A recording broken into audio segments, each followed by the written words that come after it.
this love was God is so raw. Make you lose, stepping out, rip out of control. Turn it up. It's me and you tonight. Snow bunny. Moving on the clock. Everything's alright. Got that smooth soul feel. No, that's Dancing till the light. With my snow, turn it up. Bring party back and back. see her eyes shine. She's my snow bunny face. In the winter light, so she's my sweet dust of free. Talk to my nose, this love was God is so raw. Make you lose, stepping out, rip out of control. Turn it up. It's me and you tonight. Snow bunny. Moving on the clock. Everything's alright. Got that smooth soul feel. No, that's Dancing till the light. With my snow, turn it up. Bring party back and back. see her eyes shine. She's my snow bunny face. In the winter light, so she's my sweet dust of free. Talk to my nose, this love was God is so raw.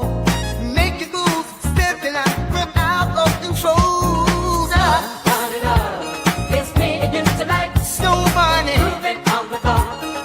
Everything's alright. Got that smooth soul feel. No, that's Dancing till the light. With my snow, turn it up. Bring party back. All right. Thank y'all so much for tuning on in to the live stream here. My name is LenonHonor, if you don't know that already. A lot's going on here with the Umar Johnson saga. I'll call it a saga now because it just keeps going, and every single year I think it's going to end, and it just something happens, and then it just picks back up, and here we are again, Ed. Mika, we're right back here again, Binky. Thank y'all so much for tuning on in. Everyone inside the Cook Crush chat, you are undefeated. I hope you guys have had a wonderful week. Craig's in the building, and QTZ, how's it going? Ray is in the building. What's up, Ray? Shout out to Ray. Positive Direction Podcast. Thank you so much for tuning on in. And Black Anonymous, the OG, is in the building as well. Thank you so much for tuning on in. I'm not going to say we have a lot to get into. There's a lot, but I don't think I have everything. I think I have enough to kind of get into this. I'm not quite sure where all this is going with Umar. Sometimes with Umar, I can kind of predict. I've studied him. I've researched him extensively. I'm working on a documentary right now. It's a full-fledged documentary, basically on his whole life. The next segment, I was going to do the financial part of this FDMG school scam, but instead I'm going to focus. I want to stay with the timeline, and I'm going to be focusing in on Umar's college years. Junior high school, and then getting into college, his college years. And that's where he tells stories about how he almost got into a fight with Jay-Z. And one time when he was a freshman, I believe he was a freshman, he met Lauryn Hill, and she gave him a kiss on the cheek and said, "Bye, cutie." And there's these stories that he tells. So we're going to get into that in this next segment. I'll have that for you members very, very soon. I don't have an actual premiere date. It's a rough draft for that, but I'll let you guys know as we proceed. Also, as I'm working through the documentary, I also want to thank everyone who's been sending me receipts. So you guys know who you are. I'll make sure that I will acknowledge you in the documentary when it's complete. But it won't be complete until sometime this year, probably towards the middle of this year, I would think, 2025. The point I want to make here, though, is with Umar, there's always something, and there's times where you think that things are winding down a bit, but then something picks up. And now here we are today in January of 2025. And as it turns out, Umar, he has dual citizenship as a United States citizen and now as a citizen of Ghana.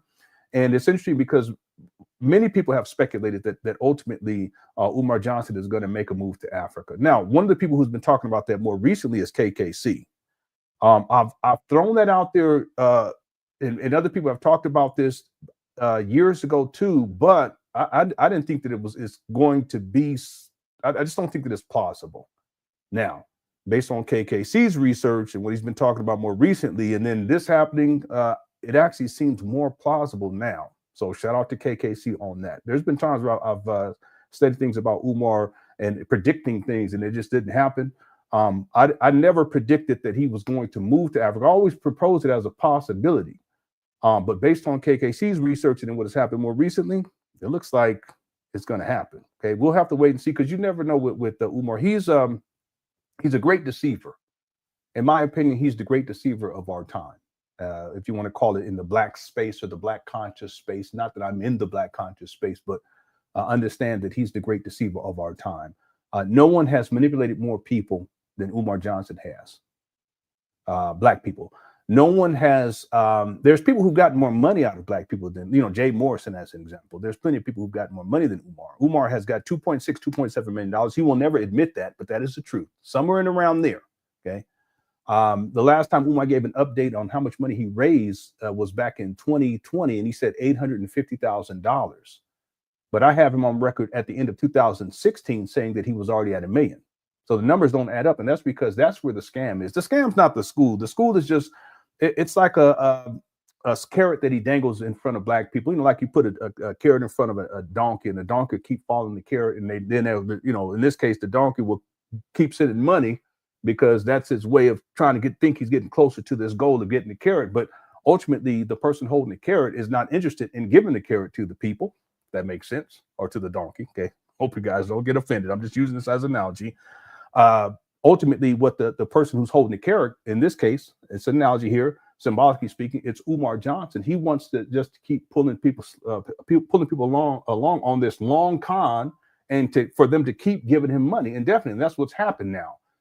Again, I'm going to say this before we get into the show because we got plenty to get into. Thank you all again for tuning on in. I appreciate it. There's a poll up if you can vote on the poll.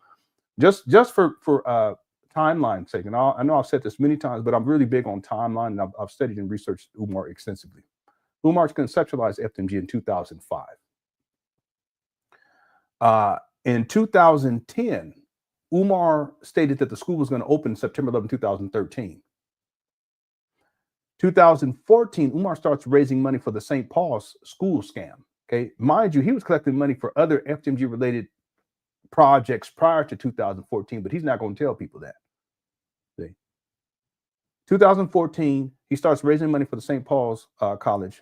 This goes on and on and on. He sets up a GoFundMe where he collected over $400,000. He's collecting money on PayPal, $125,000, $150,000. He said that they sabotaged him. It's a word that he uses all the time because he never holds himself accountable. That's what narcissists do. And so in addition to the PayPal and the GoFundMe, Umar's collecting checks, money orders, cash on hand, what he calls raw cash at his speaking engagements. Okay? So then by the time we get into the end of 2016, the beginning of 2017, he's already at $1 million, but there's still no school. GoFundMe starts to issue refunds. PayPal shuts him down because of fraud. GoFundMe starts to issue refunds because of fraud, dealing with Umar. And Umar settles on these abandoned buildings in Wilmington, Delaware in 2019. The online purchase price is $400,000. Umar's never provided a receipt on how much the buildings actually cost. I give him the benefit of the doubt. Now, real quick, my brother, Information Man, did an awesome show the other day. I watched it today. Fantastic. He was on it. And he brought up the paperwork from 2019. The paperwork where it states that it alludes to the notion that the purchase price was $10. But based on my research, that's not the case. That's just a way of putting a figure out, just like a placeholder. You put a figure out there, and what it does is it shields the general public from knowing what the actual purchase price is. Okay. Now, is it possible that it's less than $400,000? Yeah, absolutely. Could it have been $300,000? Yeah. Could it have been $200,000? Yes. Could it have been $100,000? Yes. Could it have been $50,000? Yes. Could it have been $25,000? Yes. Okay. Now, could it have been $10? Yeah, I don't think so. Based upon my research, in fact, I was the one who provided that paperwork in February of 2019, and I showed it. I mean, I could pull it up now. Just so that I just want people to be clear about this. That the real issue is a lack of transparency. Umar is not transparent about the money. He never has been, because that's where the scam is. The scam's not the school. The school is just what he dangles in front of people to get the money. You see what I'm saying? But that particular receipt, I was the one that broke that story back in February of 2019, and I provided a receipt, and I was confused about it back then too. Make a Change was the one that did extra research into that and explained that and broke that down. And Umar has never provided a receipt on how much money he spent to acquire these abandoned buildings in 2019, February of 2019. In fact, I knew that he was going to purchase these abandoned buildings before he even made the announcement. I have the address and everything. Someone sent me all the information. The point being is that Umar's never been transparent, and so no one truly knows, except Umar and maybe some of the people who were around back then who were scamming with them, and then the people who sold K-12 who sold the properties allegedly. See, we don't even know. They know. But I give Umar the benefit of the doubt. And based upon online records that I've found, it could be wrong. It's $400,000. Now, he said somewhere around $400,000, and people pressed him on it a couple of times. Yeah, somewhere around there. He was on Lord Jamar. But he never gave you a definitive figure. Why not? Well, see, if Umar gave a definitive figure, and let's say even if it's $400,000, or as he said, it's a little more than that, and he says that, and that's not how much he purchased it for, and then somewhere down the line, someone finds a receipt, or someone who knows what the amount was, maybe someone from K-12 finally spills the beans on this. Okay, now Umar's going, that's fraud. Okay, he's already a scam artist. He's very crafty in it. When people have to understand that about Umar, he's a sneaky snake. He really is. He's a real sneaky snake. You know, there's snakes, but there's those sneaky, and there's sneaky snakes, but there are also really, really, really sneaky snakes. Umar's a really, really, really sneaky snake. Now, I've been on him. I've been on him for so long. I know how this guy moves. I know when he's lying. I could, et cetera, et cetera, et cetera. But the point is that he's never provided any receipts, any ledger, or anything like that. And who knows? Is it possible that he got him $10? Yeah, it's possible. I don't think that it's probable. I give him the benefit of the doubt. Okay. I also have a saying, time always tells the truth. See, the point is that when he purchased these buildings for quote unquote $400,000 in February of 2019, Umar should have been sitting on at least $600,000. Where'd the money go? He had $1 million at the end of 2016, going into 2017, 2 more years of collecting money, and he purchased these abandoned buildings for $400,000. He should have at least been sitting on $600,000. And then here we go. 2019, we go to 2020, we go to 2021, 2022. He still collected money, 2023, 2024, and now 2025. And guess what? In about a month, it's going to mark 6 years since he acquired these abandoned buildings in Wilmington, Delaware. I mean, he's done lied to you black people so much, and people done sent him millions of dollars, and he still doesn't have a functional school. And I'm going to say this right now. I don't want Umar, if he tries to play this game where he acts like the school is open sometime in 2058, it needs to be accredited. He's already admitted that the school will not be accredited. So what's the point? Well, the point is to get the money. Now, before we get into the show, I want to read y'all 2 things. And I ain't going to put nobody on blast, but I just want to be clear about this. Because every once in a while, well, it's not even every once in a while, I get these messages from people. And see, the fact of the matter is that, and I'm not saying this to be braggadocious, but your average Umar Johnson follower does not know 5% of what I know about Umar. Your average Umar Johnson follower. Now, there's other Umar Johnson followers done.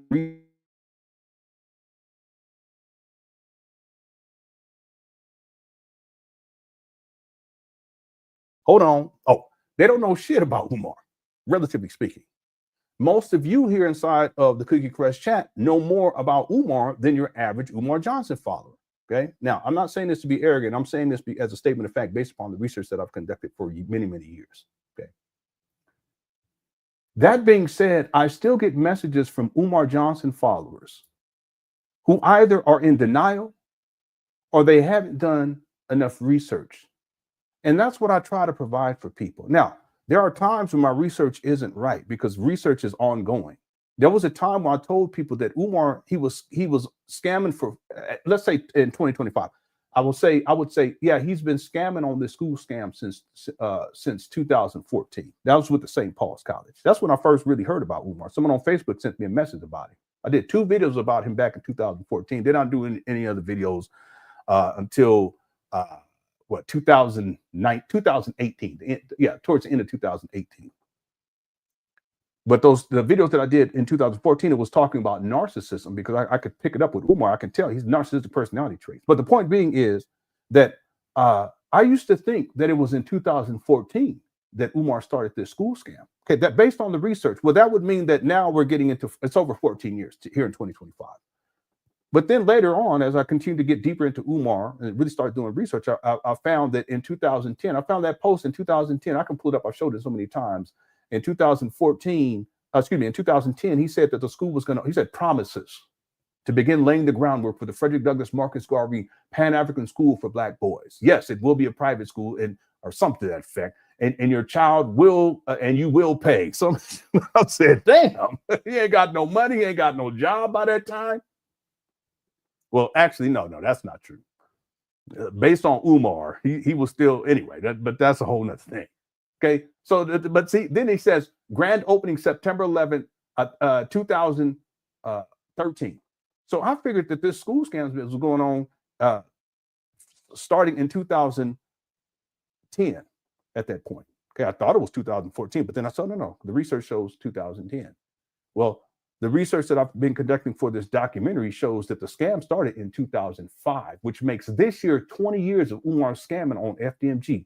And it's not even that, not just that. He was scamming at the UNIA in 2005. He put in his resignation letter because they was going to kick him out anyway because he was trying to steal money, trying to scam them for a building fund to renovate the building there in Philadelphia, the UNIA building there in Philadelphia. Sounds familiar? He's been at this for over 20 years, ladies and gentlemen. So the point that I'm getting is that most of you Umar Johnson followers, you don't know that history. And I know more history than that. Going all the way back to, you want to, we can get into the comparative charter school. You can talk about I can talk about when he was in the Philadelphia school district for about 5 years. I know all of, someone said, well, I misspoke during the last live stream. I got to get this out. We're going to get into it. And while I was saying that Umar took him 4 or 5 years, something to get his PhD. No, I have Umar on record saying that it took him, if memory serves me right, 10 years to get his PsyD. But that's because he was doing all kind of other stuff. I can go down the line and have a whole timeline. I can show you when he went to which college and for how long he was there to get this degree, to get that degree, blah, blah, blah, so forth, so on. If you want to, we can go back to when Umar was in the boarding school. It was a paramilitary academy that his daddy sent him off to. You, Umar Johnson, most of y'all don't know about that. That's where he conceptualizes this idea of a boarding school for Black boys, and we're going to teach them how to become Black Rambos. He's reliving his childhood trauma, trying to resolve this shit. And y'all done sent him $2.7 million, while this con man is out here trying to relive his childhood trauma because he ain't got the type of therapy he needs. Meanwhile, he out here acting a doggone fool about it and crushing cookies on you Black women at the same time. I'm going to get to that point in just a moment. I got to throw that in there now as preface. I'm foreshadowing at this time. So we can talk about that too. His daddy shipped him off in the 9th grade, separated him from the rest of them kids and from the mama because the mama felt, because Jamal thought that he was too close to the mama and said he was a mama's boy.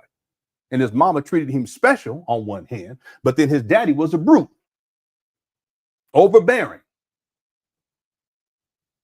drill instructor in the Army, Navy, in the Marines.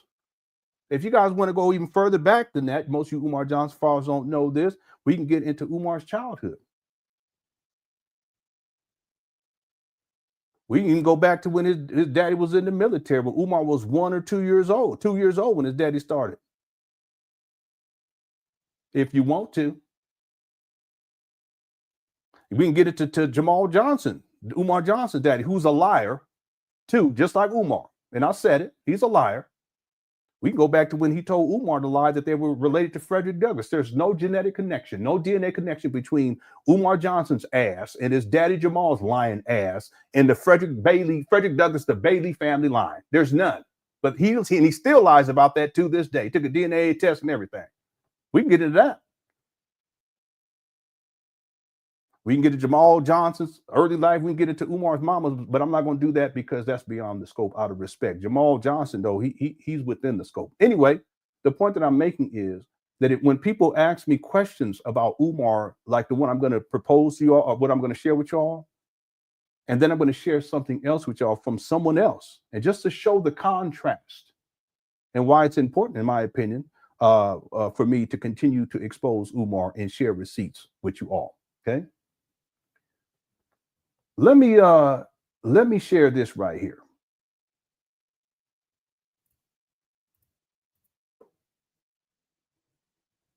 This is from Maria Muhammad. Why would you criticize this brother, meaning Umar Johnson? Why would you criticize this brother? Tried to do something. I think he or she, because you ain't never know on the internet these days.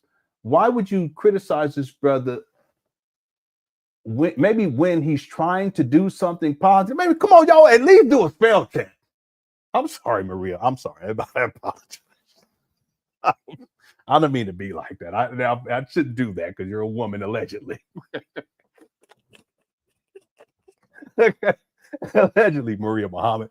It could be Jose Muhammad. I don't know. Okay, if it was Jose, I should have said it. It's fine. Anyway, I apologize. Why would you criticize this brother who's trying to do something positive? What are you doing so positive to criticize this brother instead of criticizing him? Why are you not trying to help him? Why are you not trying to get an education? Now let's start there. I'm so tired of you, Umar Johnson followers. Instead of criticizing him, why are you not trying to help him? Well, first of all, why I'm not trying to help him? Why I'm not trying? Okay, anyway, that's the point. Let's go step by step here, shall we, Maria Jose? Why would you criticize this brother? Umar's not my brother. First of all, we're going to start there. Just because someone is black, it does not give them a pass for doing nefarious things to black people. Just because they black, it doesn't give them a pass for preying on single black mothers.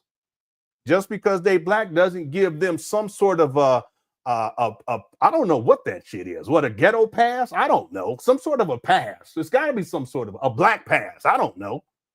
For all of the crazy shit that Umar Johnson done said about black people and about black children, all the sexualized comments he's made about black women and about black little girls too, by the way, he does not get a pass.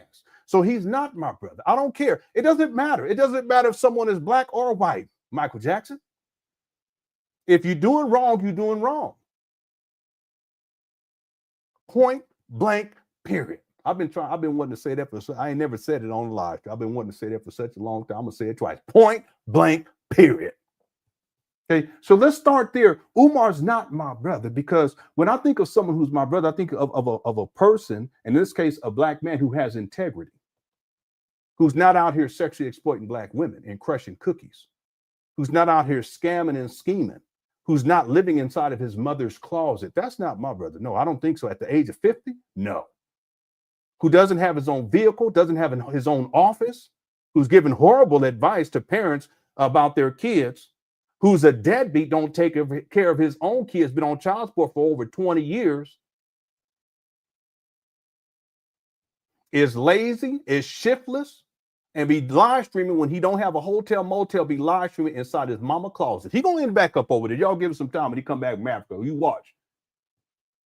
See, that's not my brother. Umar, and I told people this, hit the one. I need me some credit right now, okay? Because I told people that when it starts to get cold for the last 6 years now, when it starts to get cold up there at them stank trap bandos in Wilmington, Delaware, what does Umar do? He flies south for the winter because he doesn't like the cold and he doesn't have his own place. That's why you be seeing him back in the day. He'd be shivering and shit and you can see his breath and shit. I know his breath hot anyway because he be eating burger. But anyway, you know what I'm saying? He be eating the Big Macs and shit. Talking about, I don't know how these French fries got in my hotel room. I don't know. I was sleepwalking. That's what Umar said. Anyway, you see them all bundled up, and he got on 2, 3, 4, 5 layers of clothes, and a beanie on, talking about SETI, my thing is this, all this kind of stuff. But the point being is, that's what I'm saying.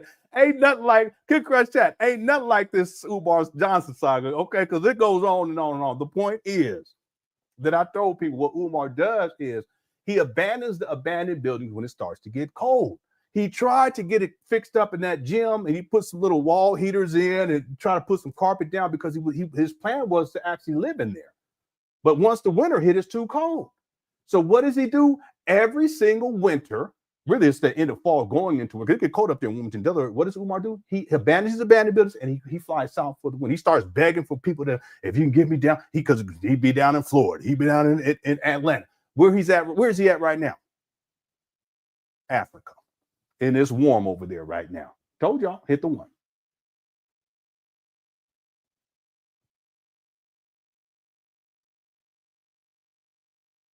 He's not my brother. So we're going to start right there. No job. Let me stop. So why would you criticize this brother? Okay, because he's not my brother in the first place. And then while he's trying to do something positive, let me explain something to you all. Outside of Umar running his mouth, what has Umar done? Maria, Muhammad, Jose, Muhammad. You can't give me anything. So what are you talking about?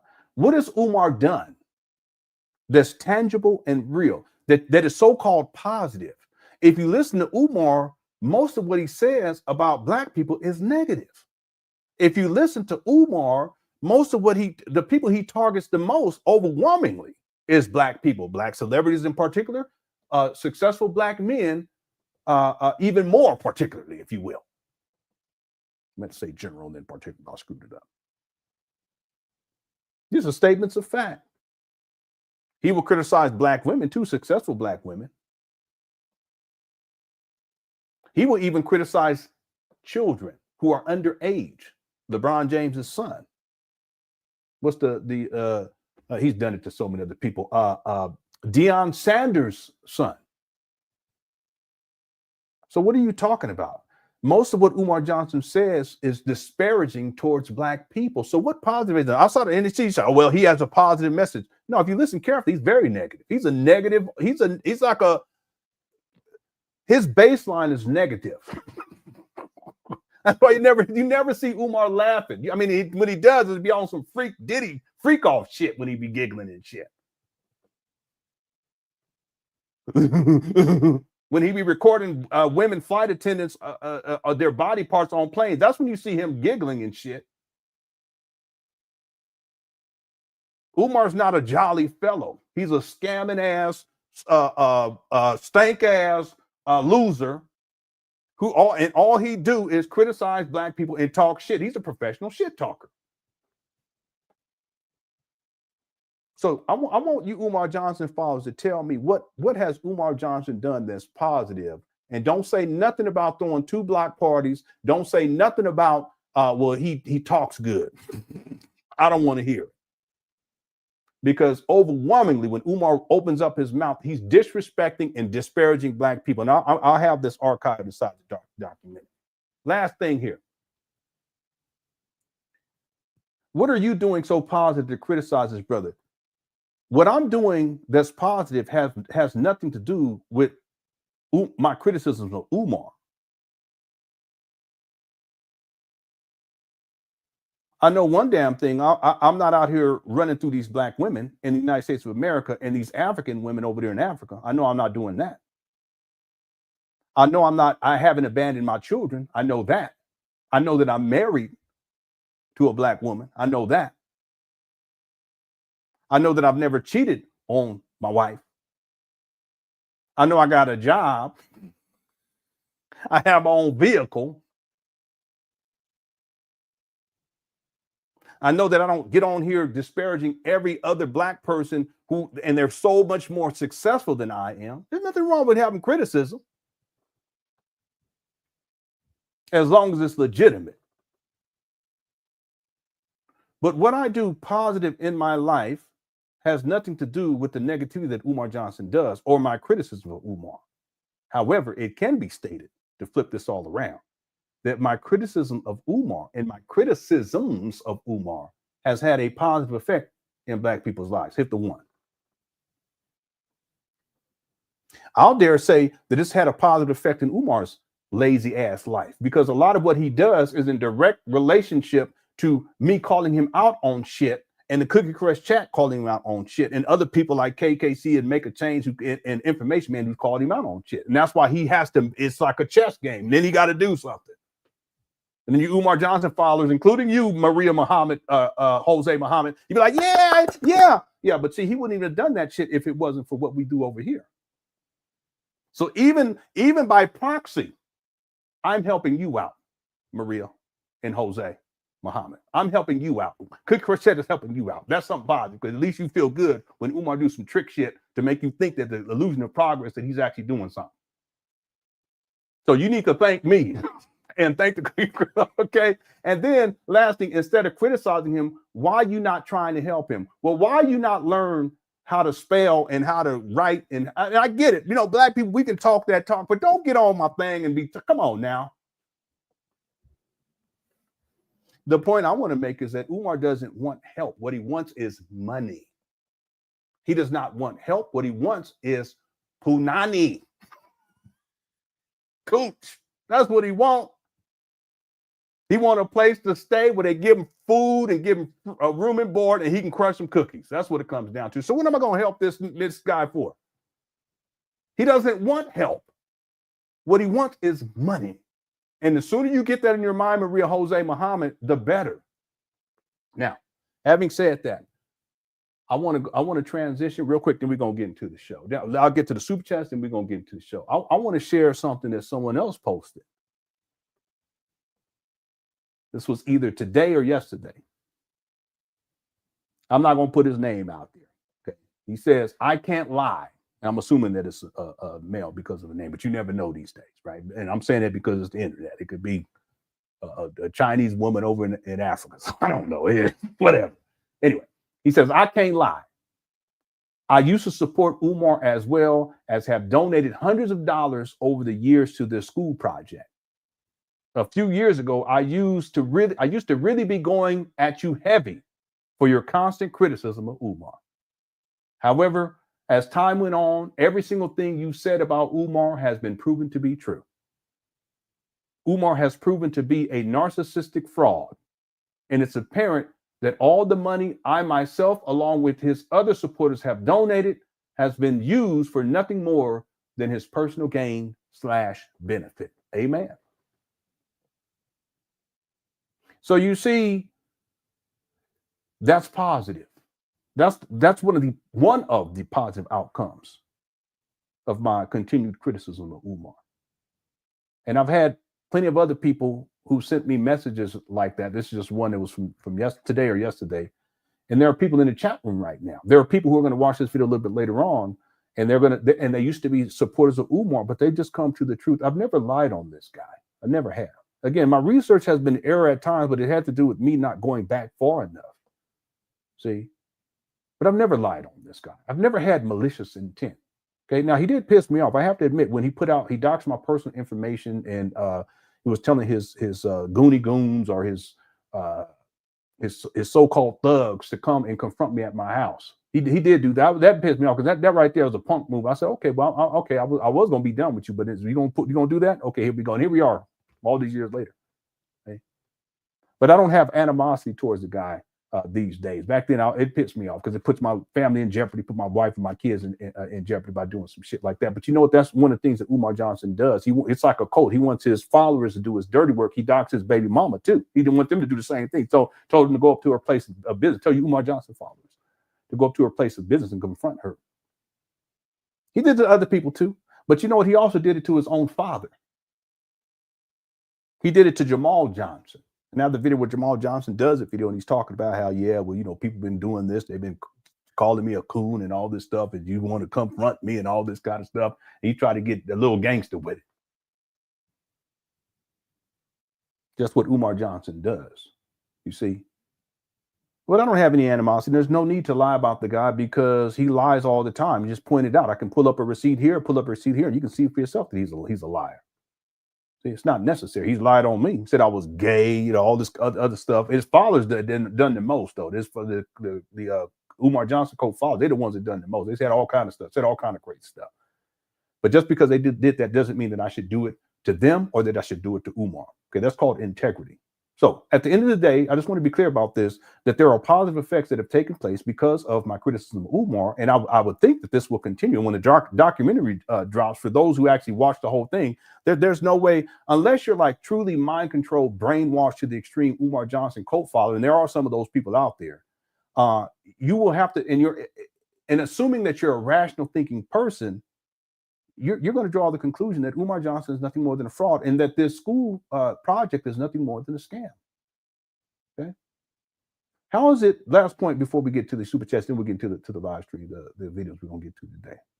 How is it possible that anyone can take Umar serious about opening up a school when he's never even up there? And in wintertime, he flies south. And he's been in Africa for I don't know how long. He's going to come back. He's going to be right back in his mama's closet, guaranteed. How can you take a man seriously? And then on top of that, this is the thing I don't get, Maria Muhammad. You want me to help Umar, but he's out here running through these black women. And what I mean by that's what we say back then, running through, meaning he's just sexually exploiting them. That's not my brother. That's what you call a predator. And he's been like that towards black women. I have videos where he's actually recording little girls' body parts too, and little boys. So no, that's not my brother. What that is a predator. And predators like Umar need to be called out and they need to be brought to justice. And I'm doing my part. Okay. All right. Yeah, he never up there, Kadar. Now he did go up there. He did go up there right before he went to Africa, and we were wondering why. It was on Christmas Eve, I believe. It was late, it was dark out there, and he's up there sweeping trash up. And we were wondering, like, why is he up there? But he needed money because he's going over to Africa. But see, if he goes up there and he does that, people are going to send him donations, and therefore he can have a little extra money to go over to Africa. See? Right. What's up, Creole Angel here? Thank you so much for being here, dear. This is another one of OG's been around for a long, long time. Let me get to these super chats, and then we'll get into the videos for today. FDMG Ghana. Here we go. FDMG Ghana sent in a super sticker. Thank you so much. This Umar Johnson saga is nuts. FDMG Ghana, FDMG Amsterdam. I mean, he was talking about, back in the day, how he was going to open up an FDMG in Detroit. That was a Detroit school scam. And then you got these different characters, Binky and the Bando Bird. You got PayPal, the puppy. I mean, it's just the Umar's typewriter. Now we got FDMG Ghana. Okay. Thank you for the super sticker. I appreciate it. So how's it going? Sal says he's such a liar and scammer. At this point, I do not believe he even has a PhD. People need to stop calling him Dr. Umar. Now, from my research, he has a PsyD. Okay. And I have it on record where Umar states that it took him 10 years. And he actually got kicked out of that program too at PCOM. They kicked him out at a certain point. And then at some point he gets reinstated, and then he's able to finally finish up in 2012. Okay. I do not refer to Umar. If you notice, even in my titles and my videos, I don't refer to him as doctor. Because in my mind, someone who is operating, and again, Umar is not a functional doctor, meaning that he has a practice. He doesn't even have an office. He talking about how I do these. He's till this day, he be telling people, when I diagnose children, you're not diagnosing. What children are you diagnosing? What are you talking about? As if he's never had a license. His certifications are past due, meaning he has no certification, no functional certification. You can't find none of it online because he's not certified. You have to do continuing education. Umar's not doing any of that. You see? So the point that I'm getting is that he's, in a practical sense, Umar's not a doctor. What he is a vagabond. He's a cyber bum. What he does, he's a hobo. He goes from city to city, country to country, getting money, crushing cookies, eating good, and then he end up back in his mama closet. And then the cycle starts all over again. That's all. Okay. So I never refer to Umar as a doctor. I think of someone who's a doctor, someone who's practicing, or they're teaching based upon their expertise in their field over decades of being in their field. Umar only worked as a school psychologist in the Philadelphia school system for about 5 years. That's it. And he was causing trouble back then. That's why he can't even get a job as a school psychologist. He hasn't worked as a school psychologist since 2010. This guy, he's not, again, in a practical sense, he's not a doctor or a PsyD. That's not what he does. That's not what he's involved with. But he'll tell people that he has his own practice. When has anyone, y'all ever seen Umar in his office? When? See, he couldn't even practice without having someone over him who's licensed so that they can sign off on his work. So who would be doing that? As crazy as Umar's ass is. What professional is going to do that and put their career in jeopardy with the kind of shit that come out of his mouth and his behavior, especially the freak off P. Diddy shit. See? So I've never referred to Umar, at least that I can think of, as Dr. Umar or Dr. Umar Johnson, because he's undeserving of such a title. He is. See? No, I call him Umar. Sometimes I call him Jermaine. That's it. Thanks, Sal, for the super chat. Seiji Bob says, this is chess, not checkers, family. That's what Umar said in that post from 2010. I could pull it up, but I've shown it so many times, people probably get tired of it. Okay. Y'all want me to hit the one, I can pull it up. But at the end of his whole thing, he has the nerve to say, this is chess, not checkers. And what he's saying is that he knows this so well. It's not chess. He's so smart. It's not chess, it's checkers. And the school's going to open September 11, 2013. Here we are, Saji Bob. We're in January of 2025.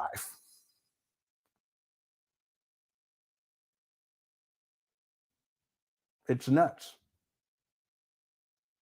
As a matter of fact, it's been 15. No way. Hold on one second. Oh, my goodness, I'm thinking about it. Let me pull up this receipt right quick. Which one I need to do? I'll pull this one up. Let me see.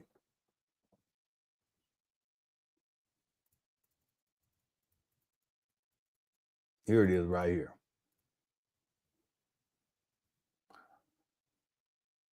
Seiji Bob, look at the date. This is from Umar's Facebook page. Everyone in the Cookie Crush chat, look at the date. Do you guys know that that yesterday marks the 15-year anniversary of Umar posting promises in 2010 to begin laying the groundwork for the Frederick Douglass and Marcus Garvey Pan-African School for Black Boys, specializing in learning disabilities and disruptive behavior disorders. This will be a private school, and yes, you will pay in order for your son to attend the grand opening September 11, 2013. This is chess, not checkers. My goodness gracious. Let's go. Let's go, family. Let's go. Wow. It is, Creole. It's a damn shame. It's been 15 years. I can't believe it. I'm thinking about, in my mind, I'm doing the math. I know it's basic, but I'm just thinking, wait a minute, I got this wrong? Am I wrong on this? Again, what's up, Mega D? This is another OG. A lot of people don't know about Mega D. Mega D been around for a long time. Let me look at this one more time. In my mind, it's hard to. It's been 15 years yesterday. No. I'm cows, chickens, cows, pigs, black pigs. That's Umar talking crazy. Yeah, it's a chess because he's using his files as pawns in his schemes. Yep, real talk. I know it's crazy, Derek. That's what I'm saying. I listen. 15 years, that's a long time. And the school's still not here. He over in Africa right now, cosplaying and shit. Dang, Seiji Bob. When you said that, I thought, wait a minute, that was January of 2000. Then I said, wait a minute. So let me go pull this up. It's been 15 years. That's nuts, y'all. I mean, my mind is blown. I just didn't think about it, because I'm thinking in a month from now, it's going to be 6 years since he acquired these abandoned buildings. I'm not thinking about all this other stuff, but here we go.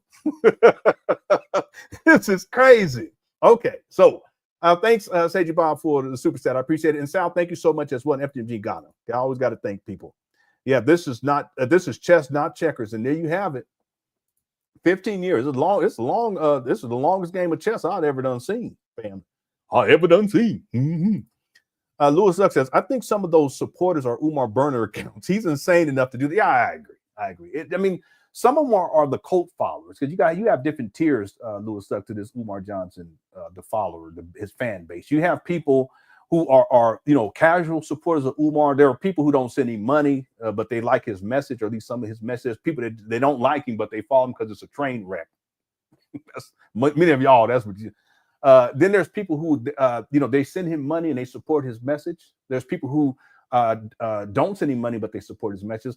And then there's these upper tiers, and those are the people who are like they're brainwashed. They're his brainwashed followers. I mean, some of them, they be doing videos, you listen to them, they sound like Umar. They say the same shit. The ones that whenever they repeat the top 10 excuses that I put together, made by Umar Johnson followers, that's that tier. They're like cult followers. I mean, you can't tell them nothing. You see, those are the ones they'll get on here and they'll just keep coming back. And at a certain time, I just block them. And at a certain point, they'll just set up another account and they do. And it just goes on and on and on. To me, at this point, Lewis, it doesn't matter, because facts are facts. I mean, any rational a person who's has some critical thinking skills, if they saw this post right here and they read it, and this is from Umar's original Facebook account, it was under Umar Abdullah Johnson back in 2010. This before Umar was talking all this, I'm Big Papa, and I'm the Prince of Pan-Africanism, and I'm the most requested this, and I'm Jesus, I'm RB Jesus, and all this narcissistic, self-aggrandizing.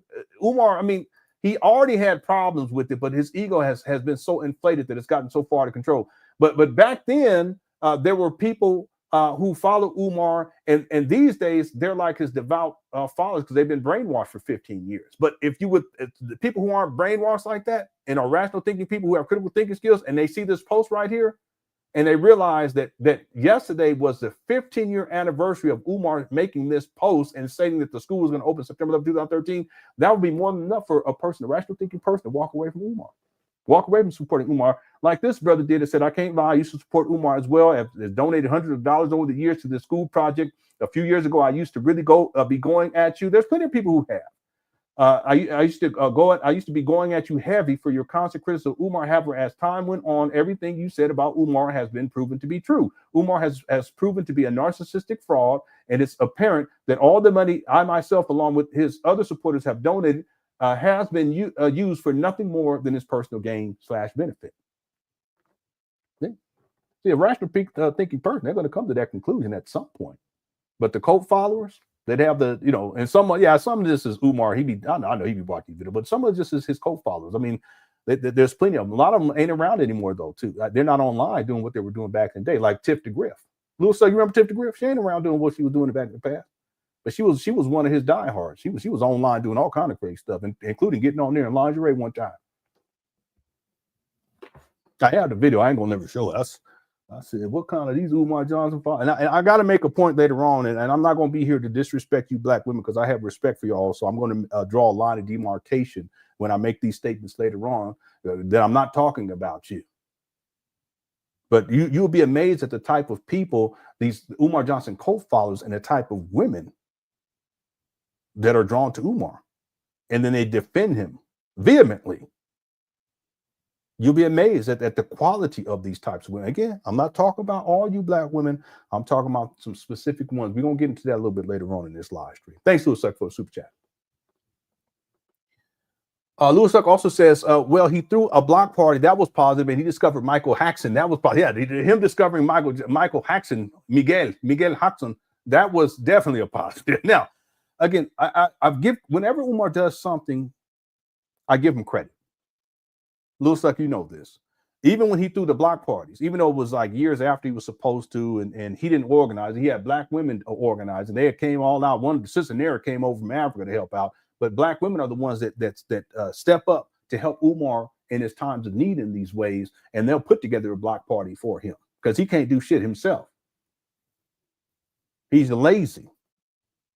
He doesn't have organization skills. I've talked about this a lot. That's one thing that Umar lacks to the extreme. Well, self-control, emotional discipline, emotional maturity, ethics, morals. Okay, I go on and on and on. But one of the major components is that Umar, he does not have organization skills. He's all over the place. And part of it is the ADHD. He stated that in the past. He's in denial of it, but he also has an identity crisis. This deep, because I get into this side of the documentary, Umar actually admits in the video that he has ADHD, and he explains how he's dealt with it for his whole life. And yet he's in denial of it. And he tells people that it does not exist, but that's his own coping mechanism because he doesn't want to deal with it. And see, what he needs to do is just go get therapy. Go get therapy for it. Go get some help for it. See? It's manageable. There's plenty of people who have ADHD and they're successful. There's plenty of people who have ADHD and they're millionaires, in some cases billionaires. It doesn't stop you from being successful. You just have to have the right tools. You have to have the right type of information and in some cases therapy in order to know what type of coping mechanisms you need in order to get beyond that obstruction. See, but the point is that because Umar does not have the self-discipline, he doesn't have the focus, he doesn't have the organization skills, he can't do anything without someone else's help, and in particular, black women coming to save the day. You black women, you're the ones who saved Umar. It's not black men. It's you black women. I'm saying some of you black women. Let me be careful here. Some of you, and I'm talking because I want black women. I'm not going to get twisted. I'm not talking about y'all. I'm talking about Umar Johnson's followers, the diehards, the ones who are mind controlled, who are brainwashed in this Umar Johnson coat. Those are the black women I'm talking about. You guys saved Umar over and over again. In fact, you send him money to saving him, but you're also enabling him to continue to self-destruct. See? It's a pattern in Umar Johnson's life throughout his life from early childhood that continues to persist to this day. Many of you guys subconsciously, I'm talking about you black women who are in this Umar Johnson cult, you guys perceive Umar to be like your own son. That's why you help this clown out. Because you look at him like like a child that's lost, a man child. So you got to not only support him and send him money, but you also have to defend him like he's your son. And then some of y'all give up the cookie too. Facts. But I've always given credit to Umar. Okay, final point, Lewis Doug. And when he threw the block parties, I gave him the first block party. It was a success. Second one, not so much. But the first one it was a success. But again, it was black people who came, black women who came to save the day for Umar. That wasn't Umar's doing, but I still give him credit for that. There's a couple other things, Lil Suck, I give him credit for. And there's things that we called him out on, and then he got busy as a result of us calling him out on, and we give him credit for that. But see, if I didn't do that and we didn't do that, Umar, he would have been content to not do anything, including the block parties. You see? Anyway, listen, I always give Umar Johnson credit where credit is due. Okay? And sometimes even when it's not due, because I still want to see him do something, but I really want him to get his life turned around. That's what the real problem is. But he has so many issues. And again, I'm not blaming you, Umar Johnson supporters, you cult followers, women, you black women who cult follow, and you black men too, who are these cult followers. I'm not blaming you, but what you have to understand is that what you've done is you've enabled Umar to self-destruct, and it's gotten worse and worse and worse. I've seen it. I've witnessed it. Many of you could correct that. If you've been around long enough, you witnessed it too. It's sad. Okay? But again, at the end of the day, Umar as a man is held accountable. That's his fault. Okay, but you can also have people on the outskirts who are enabling self-destructive behavior. All right, thanks, Lewis, for super chat. Boston man said, "All talk, no action." But that epitomizes Umar. In a nutshell, that's Umar.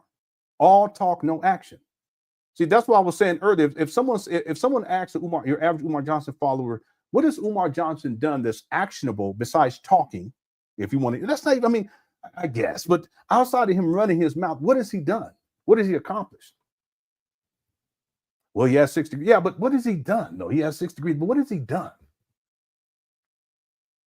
You guys can't give me anything outside of running his mouth. You Umar Johnson followers, you can't, because Umar is all talk, no action, and that's one of the problems. And see, I want to explain something real quick.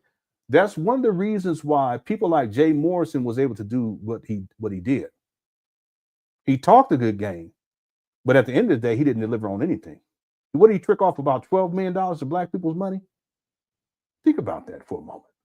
All talk, no action. And he was excellent marketing himself and talking, running his mouth. He just keep talking in circles. See, a lot of black, not a lot, but some black people, you're susceptible to that shit.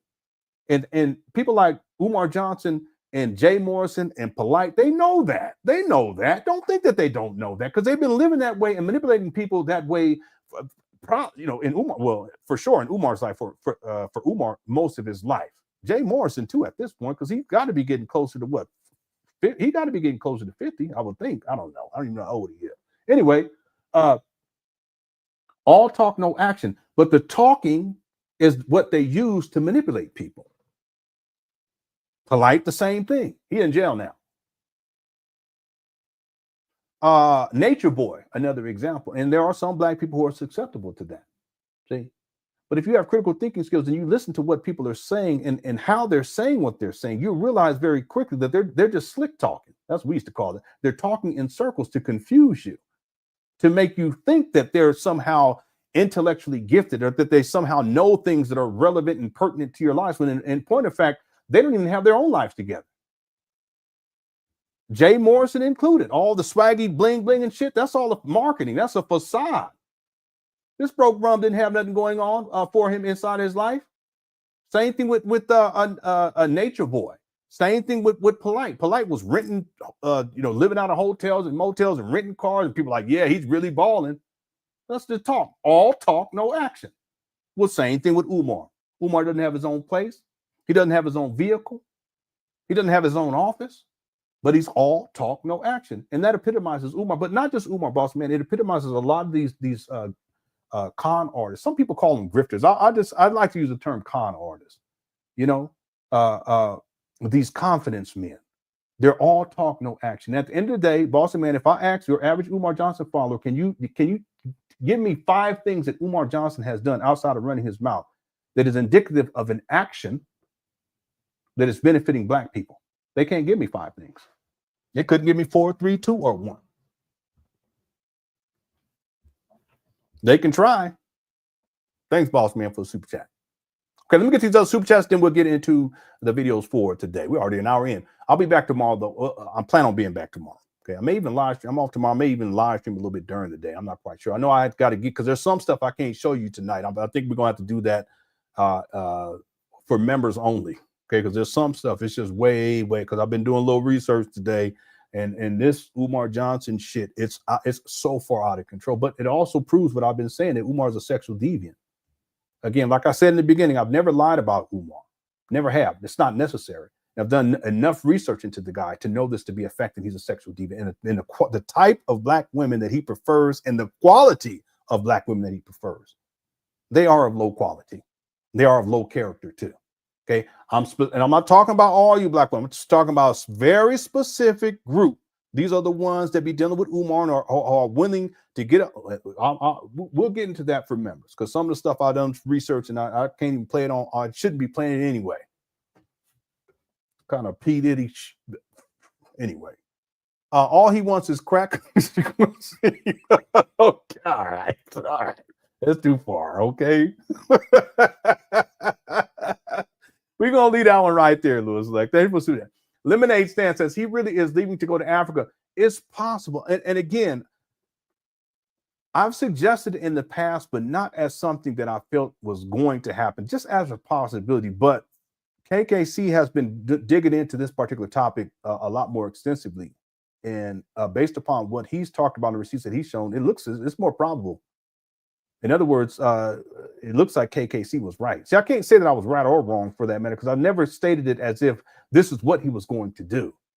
I've talked about the possibility. I mean, I've talked about other possibilities too, you know, but based upon what's going on this year over the last couple of days, and then based upon the research that KKC has done, it leads me to believe that this is part of Umar's plan, and that KKC was ultimately right about it. Okay, we're gonna have to wait and see, because you never know with Umar, though. You never know. You know, Umar, the saga is all over the place, and there's been so many HVAC and the blueprints and Brother Jose and the White Lawyer and the Archdiocese of Chicago. Some of y'all don't know what I'm talking about, but it's on. It goes on and on. We'll have to wait and see. That's why we were texting yesterday, me and KKC. And was it yesterday? It was yesterday. It might have been the day before yesterday. But shout out to KKC. That's my boy. He's on me. He's an OOG in this. And we were just talking about this whole Africa situation. And one thing that we agreed upon at the end of the text messaging was that 2025 is going to be crazy dealing with Umar. Okay, so y'all buckle up. Then the documentary going to be dropping too at some point. So you guys buckle up, buckle in. It looks like Umar has a plan to move to Africa. There is a poll too. If you haven't voted on the poll, please do so during this live stream. I appreciate that. Okay, thank you all so much. I appreciate y'all's presence. Thanks, Lemonade Stand, for the super chat. Quick curse chat's undefeated.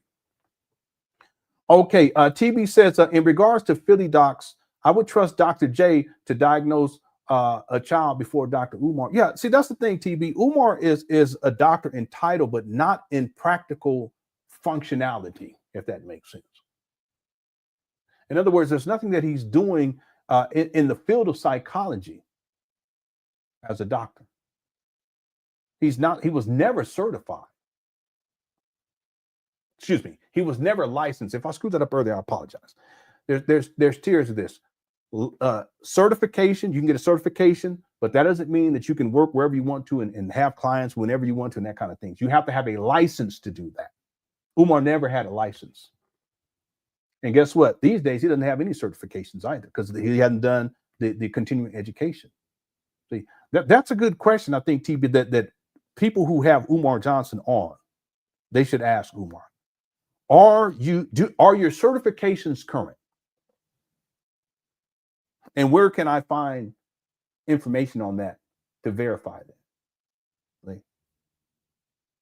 mean, there's plenty of other questions people they should be asking Umar, but a lot of them, they just have them on because they get views and they ain't got no ethics and no morals, and it is what it is. They expose their audience to a scam artist.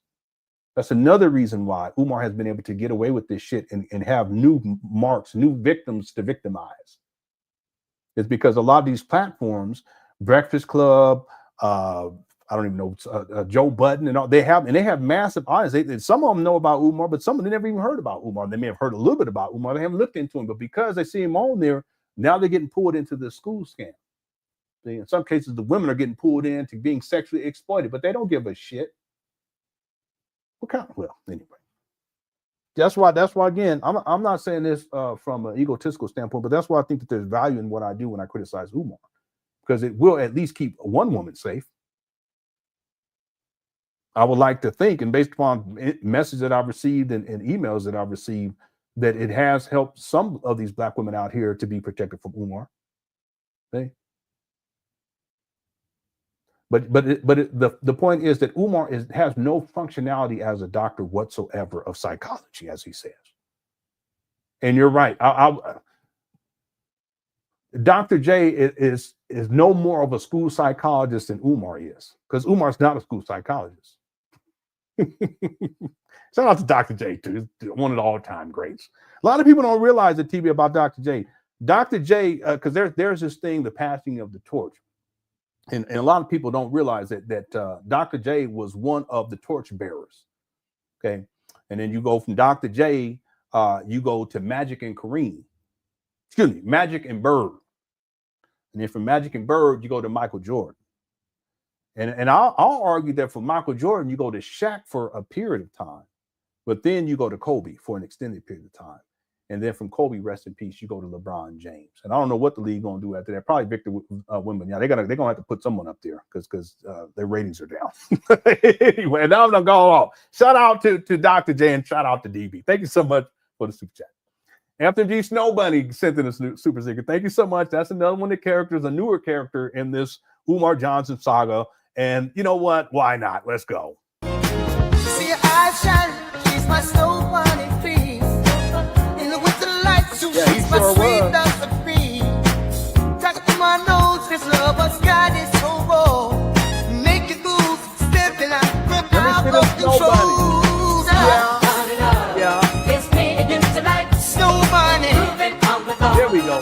Everything's alright. Got that smooth soul feel. No, that's Dancing till the light. Is that what he say? Turn it up. That's crazy. Then party, party, party. See your eyes shine, she's my snow bunny feet. In the winter light, so she's my sweet dust of free. Talking to my nose, this love has got it so raw. Make it move, stepping out, grip out of control. Turn it up. It's me and you tonight. Snow bunny. Moving on the floor. Everything's alright. Let's go. Got that smooth soul feel. No, that's Dancing till the light. With my snow, turn it up. Then party, party, party. see your eyes shine, she's my snow bunny feet. In the winter light, so she's my sweet dust of free. Talking to my nose, this love has got it so raw. Make it move, stepping out, grip out of control. Turn it up. It's me and you tonight. Snow bunny. Moving on the floor. Everything's alright. Got that smooth soul feel. No, that's Dancing till the light. With my snow, turn it up. Then party, party, party. see your eyes shine, she's my snow bunny feet. In the winter light, so she's my sweet dust of free. Talking to my nose, this love has got it so raw. Make it move, stepping out, grip out of control. Turn it up. It's me and you tonight. Snow bunny. Moving on the floor. Everything's alright. Got that smooth soul feel. No, that's Dancing till the light. With my snow, turn it up. Then party, party, party. see your eyes shine, she's my snow bunny feet. In the winter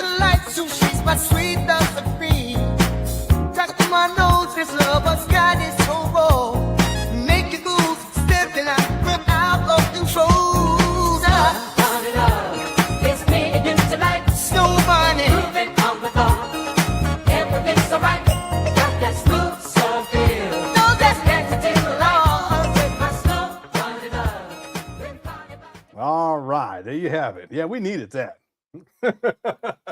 Snow Bunny Love, the classic song from 2024. All right. Yeah, we got Hoxton. He came on there too.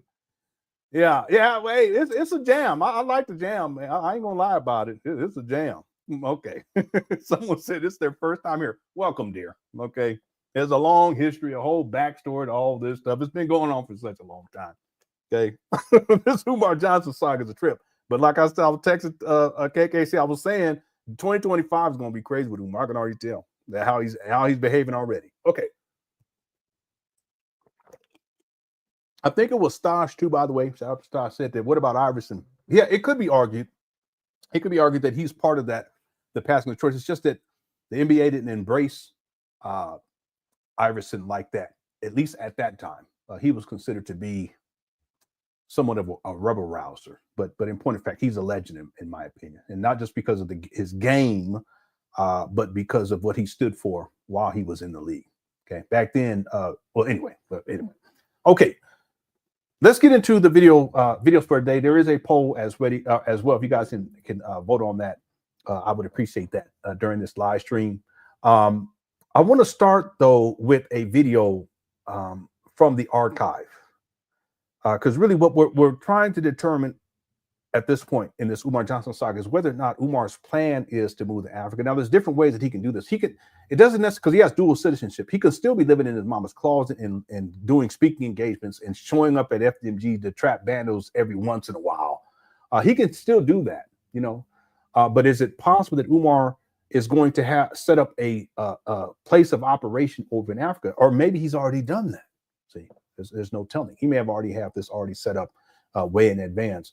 And that this is one of the final pieces to this part of the scam is to become a Ghanaian citizen, okay, which he has done. So that's what we're really trying to figure out is whether or not this is part of the quote unquote master plan for Umar is to move to Africa. But that could mean different things too. That could mean that he's going to abandon altogether this FDMG campus up here in Wilmington, Delaware. He could sell the properties, take the money, and just go to Africa.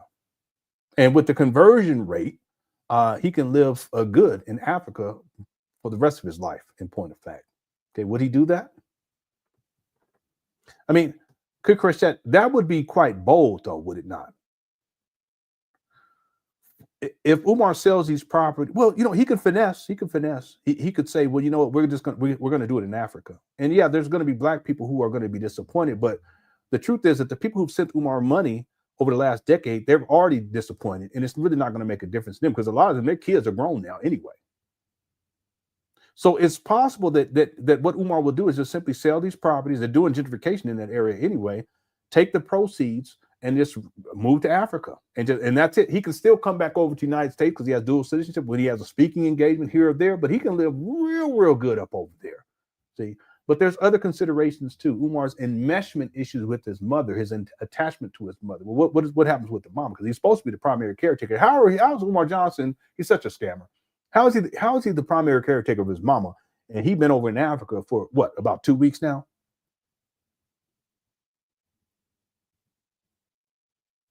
He's a scam artist and a charlatan. But is it possible that he moves his mother over there too? I don't think so. I think that's too much, especially for Umar to even try to achieve. And it would be a bold move to just move to Africa. I think he would probably have a base of operation over there, and that the money is ultimately will be funneled. And here it is right here. Okay, here it is. That money from black people here, United States of America, African Americans, that the money sent to Umar that is ultimately going to be funneled over to Africa. But I'm going to propose something that ultimately that Umar has already been doing this.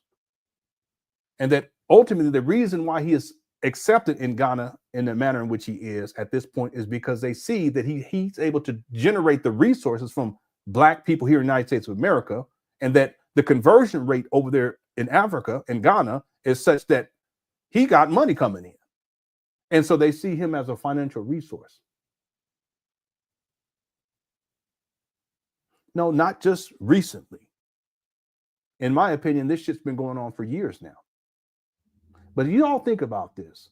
Umar is such a scam artist that he will take literally millions of dollars, $2.6, $2.7 million out of the Black community here in the United States of America and funnel a significant portion of that over to Africa. And perhaps now moving to Africa, but continuing to promise that he's going to open up a school in the United States of America and continue to get money out of Black people that is ultimately going to be funneled over to Africa. Think about it.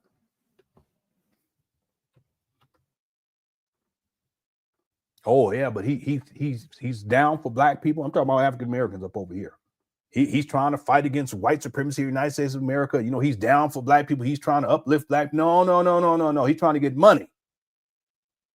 And it is to the point where he's taking money out of Black people's pockets here in the United States of America, and ultimately it's going up over there to Africa. How does that benefit you, African Americans? Y'all tell me, how does that benefit you? Because there ain't no school, family. The money gone for that school, but people still sending him donations. He ain't doing that. He ain't even over there. He over in Africa for 2 weeks. How does that benefit you? All right.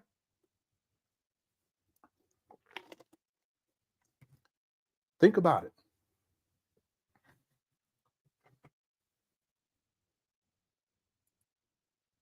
Yeah, and someone said he gonna go over there and scam Africans. Well, listen, he probably already been scamming them. Umar, you gonna at some point you're gonna mess with the wrong one.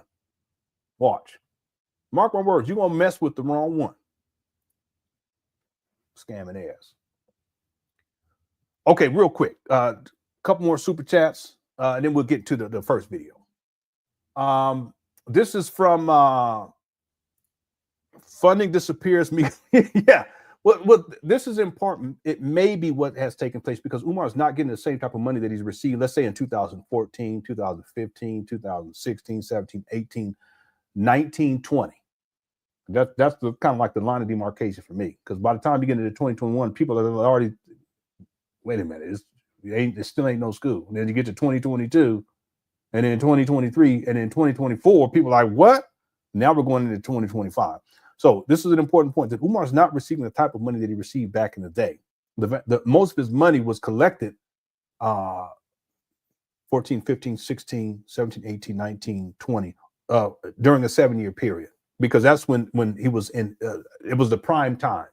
Okay, there was a bit of a gap in between there when GoFundMe shut him down and PayPal. But then once he gets these schools in 2019, he gets a cash infusion and people get excited. So you figure that runs from 2019, 2020, maybe 2021. But by the time we get into 2022, a lot of people are like, wait a minute. And then now here we are going into we're in 2025. So it is possible that Umar recognizing that this particular scam, that the well has run dry. And so ultimately he's out of here. It's possible. See, that's what I'm saying. No, we have to wait and see how this plays itself out. Okay. Like I said before, shout out to KKC. He's been talking about this as a plan of Umar's plan, because he talked about citizenship even way back then. Okay. I've thrown it out there too, but not as something that I felt was going to happen, but just as a possibility with Umar. But as of right now, it looks like KKC was right. We'll have to wait and see. We'll have to wait and see. Thanks so much for the super chat. I appreciate it. Okay, okay, I got your thank you so much, Snow Bunny. That what got us. We played the song. Thank you. Sal says FDMG protocology will be his next venture in Africa. I don't know. You know, the thing is that there was a time when Umar, he was talking about, this was when he was doing like blog talk radio shows, and he had a radio show too. By the way, this is something a lot of people don't know about. It's interesting because if you look at Umar, his behavior, he had other people on the show that would talk to. And you guys should see how Umar was back then. I mean, he would let other people talk. He would listen, and he seemed to be more joyful. At least it appeared to be. Nowadays, the narcissism and his ego is so huge that he doesn't want anyone to talk. Everything is about him. He has to be the center of attention. You know, everything has to be about this guy. He thinks that the world revolves around him. He's God's gift. He called himself the Black Christ. What kind of, well, I tell you. But the point is that back then, when he was doing those blog talk radios, one of the things he was promoting was taking groups of people to Africa to learn how to grow food and do gardening and horticulture and all this other kind of stuff. And the idea was that he was going to take these people over there to learn it, as if black people can't do it up over here. We ain't been doing it up over here. What are you talking about? Okay. You remember slavery? Anyway, but take them over there so they can learn how to do these things and then bring them back. And then when he brings them back, they're going to be doing these community gardens inside the hood. This is what Umar was talking about back then, Sal. But part of it was repatriation, what he calls repatriation. Okay. It's just now, after all these years, Umar's finally done it. He's a citizen of Ghana, legitimately. Okay. But at the end of the day, for Umar, it's how can I get money out of people? And so someone may ask real quick, Sal, someone may ask, well, how's he going to get money out of people by taking them to Africa to have them learn how to grow food and stuff? Well, because ultimately he's going to get a cut. He'll give them a price. He'll say, well, this is much less than what it. No. That's not how Umar operates. So again, many people, he's been doing that anyway for years, taking people over to Africa. And it's just another scam to get money out of people. See? He was doing it back. He was at least trying to do it back then. He didn't get around to doing it until he started taking people over there to Africa for them African free calls. Anyway, thanks, Al, for super chat. Sigmund says, Lenon, have you heard of black print, go-go music? No, I haven't. Yeah, but I've listened to go-go music. I've listened to all types of music. Miles Davis used to like go-go music too, and some people may think that that's weird. You know, real quick, one of the things that people don't really think about with in terms of black music, before rap really became popular, disco was the thing. And then there was disco funk, which was coming out of funk music. That's why if you listen to early hip-hop or early rap, you'll hear samples from funk, and disco. Yeah. Did you guys know that? Okay. Thanks, Sigmund. I appreciate it. Barry says, I'll be Umar. It'll be Umar's luck that he'll get caught up in another African. yeah. He'll be over there stuck and shit. He'll be just stuck over there. Yeah. The thing is, that's Barry. That's one of the reasons why I in my mind, I never thought that was Umar's plan, because Umar, he doesn't even have the life skills needed to survive here in the United States of America. How is he going to survive in another country? Unless, Barry, he's already made arrangements. He's already got women over there, you know, setting shit up for him. Maybe Sister Nera, like KKC's been talking about for years now. Again, that's he's done the research into that. Looked like he was right. It's hard for me to see Umar surviving outside the United States of America. Is it possible? Yeah. Could he do it? Yeah, but he would need some women to really take care of his ass, and maybe he already have those women over there taking care of his ass and already setting up shop, as it were. Right? We're gonna have to wait and see. All right. Thanks, Barry, for super chat. Yeah, Lennon, not good. What are you talking about? This is from like 20 minutes ago. I'm so behind. Let me get to these super chats. Thanks for super chats, and Barry. Let me get to these super chats real quick so we can get to these videos. We're already an hour in. What's up, Tuesdays and Logic? Says Jay Morrison is 44 years old according to his online bio. Okay, so Jay Morrison is 44. Okay, yeah. So it could be stated, because he was a felon. He's a 3-time felon. It could be stated that he's been living a criminalized life for most of his life at this point. We can say that. Okay. And I gotta say it, Ernestine or Christine or whatever her name is, his wife, she in on it too. I don't like speaking on the women like that, but she was in on this from the beginning. She knew that this guy was a scam artist. She was up. It is sad too. It ain't got no shame, none. I don't see how people could do people like that and just be okay with it. I mean, that's like sociopathic, and they know they're doing wrong, but it's like, I don't get it. Same thing with Umar. I don't see how Umar could live this way. I don't see how, even the sexual exploitation of women. It's just not even hygienically speaking. Why are you going to be dipping in all of this stuff like that?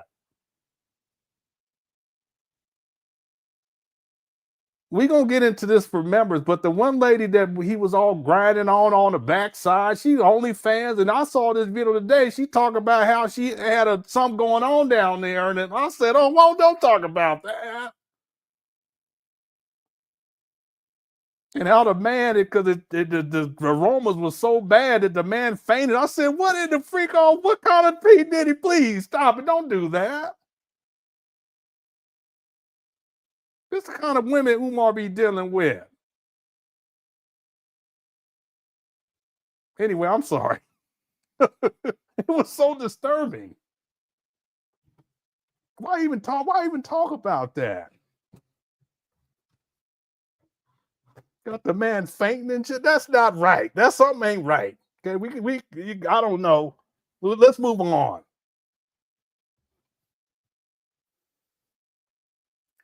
I'm sorry, Truth. I got blown off on that one. Did you get the comment? Yeah, I sure did. You better be careful with that with the letters if you can get my trip. I saw it. I said, let me get off of this. I don't want to get a knock at the door. I'm just playing. Thanks, Single, for the super chat. Yeah, and thanks everyone too who sent me messages. I got a whole bunch of messages over the last couple of days because all this stuff going on with Umar. So I want to thank everyone. I haven't got to be able to reply to everybody, but I'm doing my best to get through everyone. Okay, thank you all so much. A lot of people send me links to videos and stuff, and I'll be getting into some of that today and into tomorrow because we're going to probably end up making this part 2 because we're already an hour and a half in. Thanks for super chat. Dominique says there's always excuses when it comes to getting things done at FDMG, but rarely any hiccups when it comes to Umar traveling because that's his interest. You're absolutely right about that. See, if you could travel all over the world throughout the year and it goes fine, you're able to make arrangements and get to where you need to get to and get there and catch this flight and get this flight and get in this hotel, motel, Holiday Inn, then why is it that you can't get up there at FDMG consistently and get shit done? It's always an excuse. See, that's the thing about Umar. He's an excuse maker. Okay? And you women out there, if you're dealing with a man who all he do is make excuses, you ain't dealing with a man. Because men don't make excuses. We make solutions. But in order to make solutions, you got to hold yourself accountable and make changes. But Umar, he doesn't hold himself accountable. He's always blaming other people. It's always someone else's fault. And he always has an excuse for everything. Someone sent me, and I got it right here. Matter of fact, Dominique, let me pull this up right here. Okay, and this just goes to what Dominique is saying right here about the excuse making. And I haven't even watched the video, but let's check this out real quick. That question about the Frederick Douglass School. Well, here's my thing about the critics of the Frederick Douglass Marcus Garvey Academy. What institution have you built for black people that has? Okay. First of all, the criticism is not about FDMG. The criticism is about Umar Johnson. So the question isn't a legitimate question in the first place. The criticism is not about FDMG or even the idea of FDMG, to have a school for black boys. I mean, because that sounds noble. The question is about Umar, his character. The question is about Umar and how he has used the money that he's collected for this fake school that still does not exist after 20 years. Yeah, it'll be 20 years because he said he conceptualized it in 2005. Where's that money gone? That's the criticism. And all the excuse making is part of the criticism too. Because if he's supposed to be this great black leader, then why can't he get shit done? See, Dominique? So the question itself is faulty. The question should not be people's criticism of FDMG. The question should be people's criticism, and it's a legitimate criticism of Umar and how he has operated without transparency as it relates to the money that he has taken for at least the last decade for FDMG. $2.7 million by now. But let's continue. Has made you an expert on how long it takes to build an independent school with all black money. Okay, Umar, it doesn't take 20 years. You're never even up there. You're in Africa right now. Been over there for 2 weeks. There's been times where Umar hasn't even live streamed up there for like 7-8 months over the last 6 years. So there's no excuses at this point. I mean, you can make as many excuses as you want to, like a boy, or you can admit the truth that it's just a scam and it's not about the school. It's about getting money out of people. Anyway, this is just more excuse making by Umar. Here we go. You can't be an expert in it. You want to know why? Because this is the first school of its type ever built in America.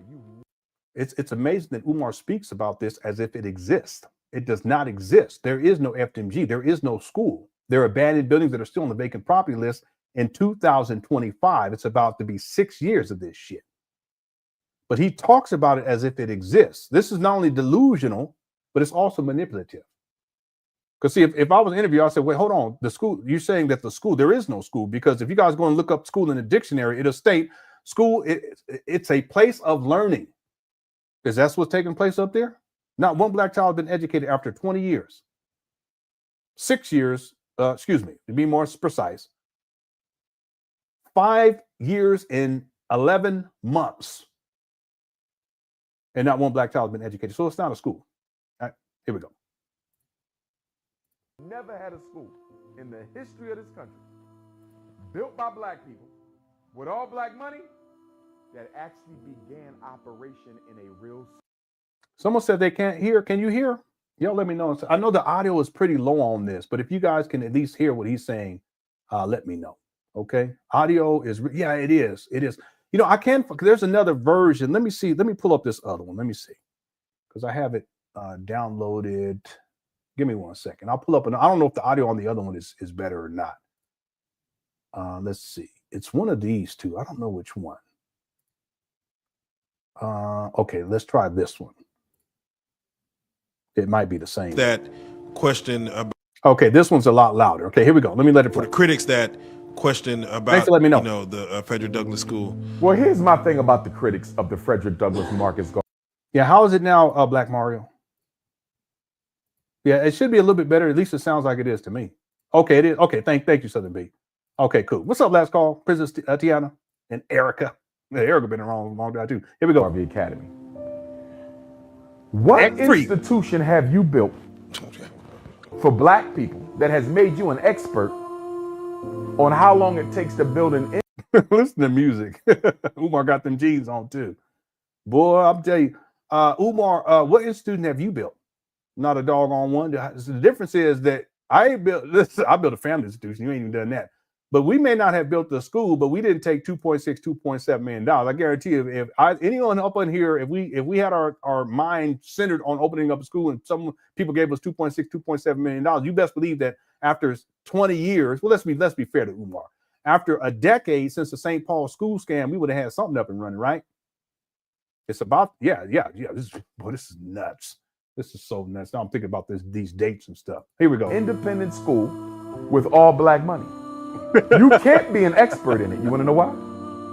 Because this is the first school of its type ever built in America. You've never had a school in the history of this. See how he's talking about like it exists? Nuts. Built by black people with all black money that actually began operation in a real school building. Do you feel me? You've had others, but they started in the church. They started in the home. They started in the basement. They started in the storefront. Well, here's my Umar, you such a bullshitter. You don't have no school living in your mama closet. You need to cut it out. We got 2 schools, modern buildings. We're going to. Okay, that's another lie too. Those are not modern buildings. They're still on the vacant property list. And when he purchased them, they look. I can pull up the receipts and show you. This guy, he's such a liar. Start in a real building from day one, and we did it all with the black dollar. Never been done before, so they can't speak to it. Because they never done it. And all these goofies clapping. I'm gonna tell y'all right now, I don't want to be like that, but all y'all goofy. Do your research. You let this man sit up here and these. Let me stop. You let this guy sit up here and lie to the people and lie to you, and you clapping about it. Yeah, then they're gonna have the sad Celtic music, and it don't even make sense. Yeah, he just deflecting. Yeah, they real jacked up. It don't make no sense. This guy, Umar, he's something up. Something else. What's up, Jackson? Thanks for tuning on. Thanks for Super Chat too. Yeah, we're gonna have to do part 2 tomorrow because we ain't even gotten to the videos yet. It's an hour 30 minutes. Here we go. Now, you've been putting together this school for a long time. We took our first donation in. Umar, you conceptualized FDMG in 2005. Don't make me pull up the receipt. You see this guy? You said, Umar, you stated that on January 6, 2010, which is 15 years ago yesterday, you said promises in 2010 to begin laying the groundwork for the Frederick Douglass and Marcus Garvey Pan-African School for Black Boys, specializing in learning disabilities and disruptive behavior disorders. This would be a private school. And yes, you will pay in order for your son to attend grand opening September 11, 2013. This is chess, not checkers. Like I said, the people up on this show, y'all goofy. Do your research. Gonna let this man get up here and see, you should have already done your research anyway, so that you can call him out on this bullshit. In St. Louis, Missouri, April 12th, I think, of 2014. We purchased FDMG February the 7th of 2019. So 5 years to raise money, in my opinion. I wonder why they cut that right there. 5 years to raise money, and then now we have 6 years and there's still no school. Boy, this is such I gotta find this video and watch the whole thing. Buying a school after 5 years, 2 of them. Mm-hmm. They're abandoned buildings. They're not schools, Umar.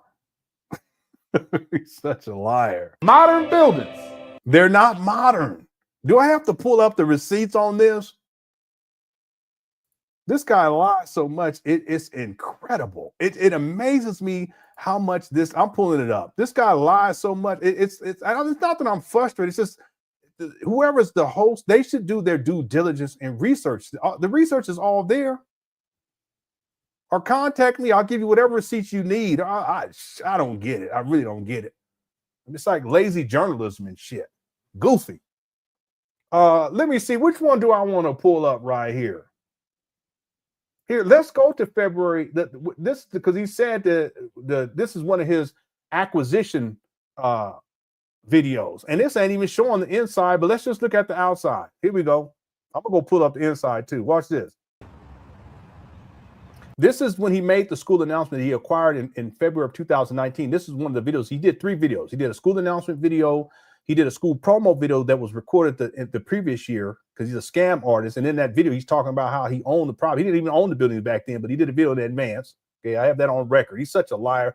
And then he did this video, which is an outside tour. I'm going to go pull up one from the inside, though, too, because he said it's modern. It's, this guy is such a liar. Look at this. Peace and love, black family. This is the Prince of Pan-Africanism, This look modern to you? Dr. Umar Johnson, King Kong Consciousness.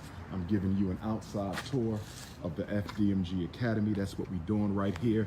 This building that you're looking at right now, this building, this is the yard. This is going to be the yard, okay? This might be our garden. We got to get that agricultural science in, but I think we're going to buy another piece of land to do the agriculture. I think we may leave This look modern to you guys? this as a playground for the youth. We may leave this as a playground for the youth. Yeah. What you see The right outside there. This tour. may I got stay the inside one though too. I playground already got it pulled up. for the youth. This building Look at this. right now, that's a small gym, small gymnasium. The building that you're looking at, small gymnasium. Okay, that's the entrance. We got some graffiti we're gonna have to take care of, but this is a small gym. We're gonna turn this into a community It do center. look like an In-N-Out All burger. right, Patrice Lumumba, Robert Sobukwe Community Center, when we want to do parties, meet and greets, Yeah, technically it's 3 buildings, but Umar says 4 and that it's 2 schools. Really, there's just 1 school. It's not even that. I mean, a school is a school. In other words, if you name a school the J. Moyer Academy, all the buildings, it's all part of the school. Now you can have 1 building that's is a school. You can have 2 buildings that's a school. You can have 3 buildings. You have 50 buildings, and it's still 1 school. This makes sense. But Umar, he's such a manipulator. He'll say I have 2 schools because he has buildings on 2 sides of the streets. And they're not schools because a school is a place of learning. Not one black child has been educated whatsoever. But if you guys look at the Google Maps, you'll see that there are 3 standing separate buildings, 3 separate buildings. And that's why I say 3. But Umar, he says 4. Dominique, I have it where he said 5. He sure did. He said we got 5 buildings. He's such a liar. This guy lies so much, it's incredible. Here we go. think tanks, town hall meetings. Obviously, we got to do some cleaning up. I'm going to have to come in and do some cleaning up right here. Over here is the main school building. You're looking at the main school building. You're looking at the main school building right. So he's saying that we're going to go through this whole video for the marathon that we do for the anniversary of Umar acquiring these abandoned buildings. That'll be in about a month. But obviously these are not, he says modern. These are not modern buildings. But even still, let's go look at this. You know what y'all think? Yeah. It's been shut up, that's all. 3rd through 5th, save the money. At least if I get this ready, I can start with a couple classes, right? Save the money. So that's... Okay. I got you. Okay, again, this is also, this is from January, February, March, April, May. This is from June. So the other previous video was from February. This is June of 2019. Go ahead in, y'all.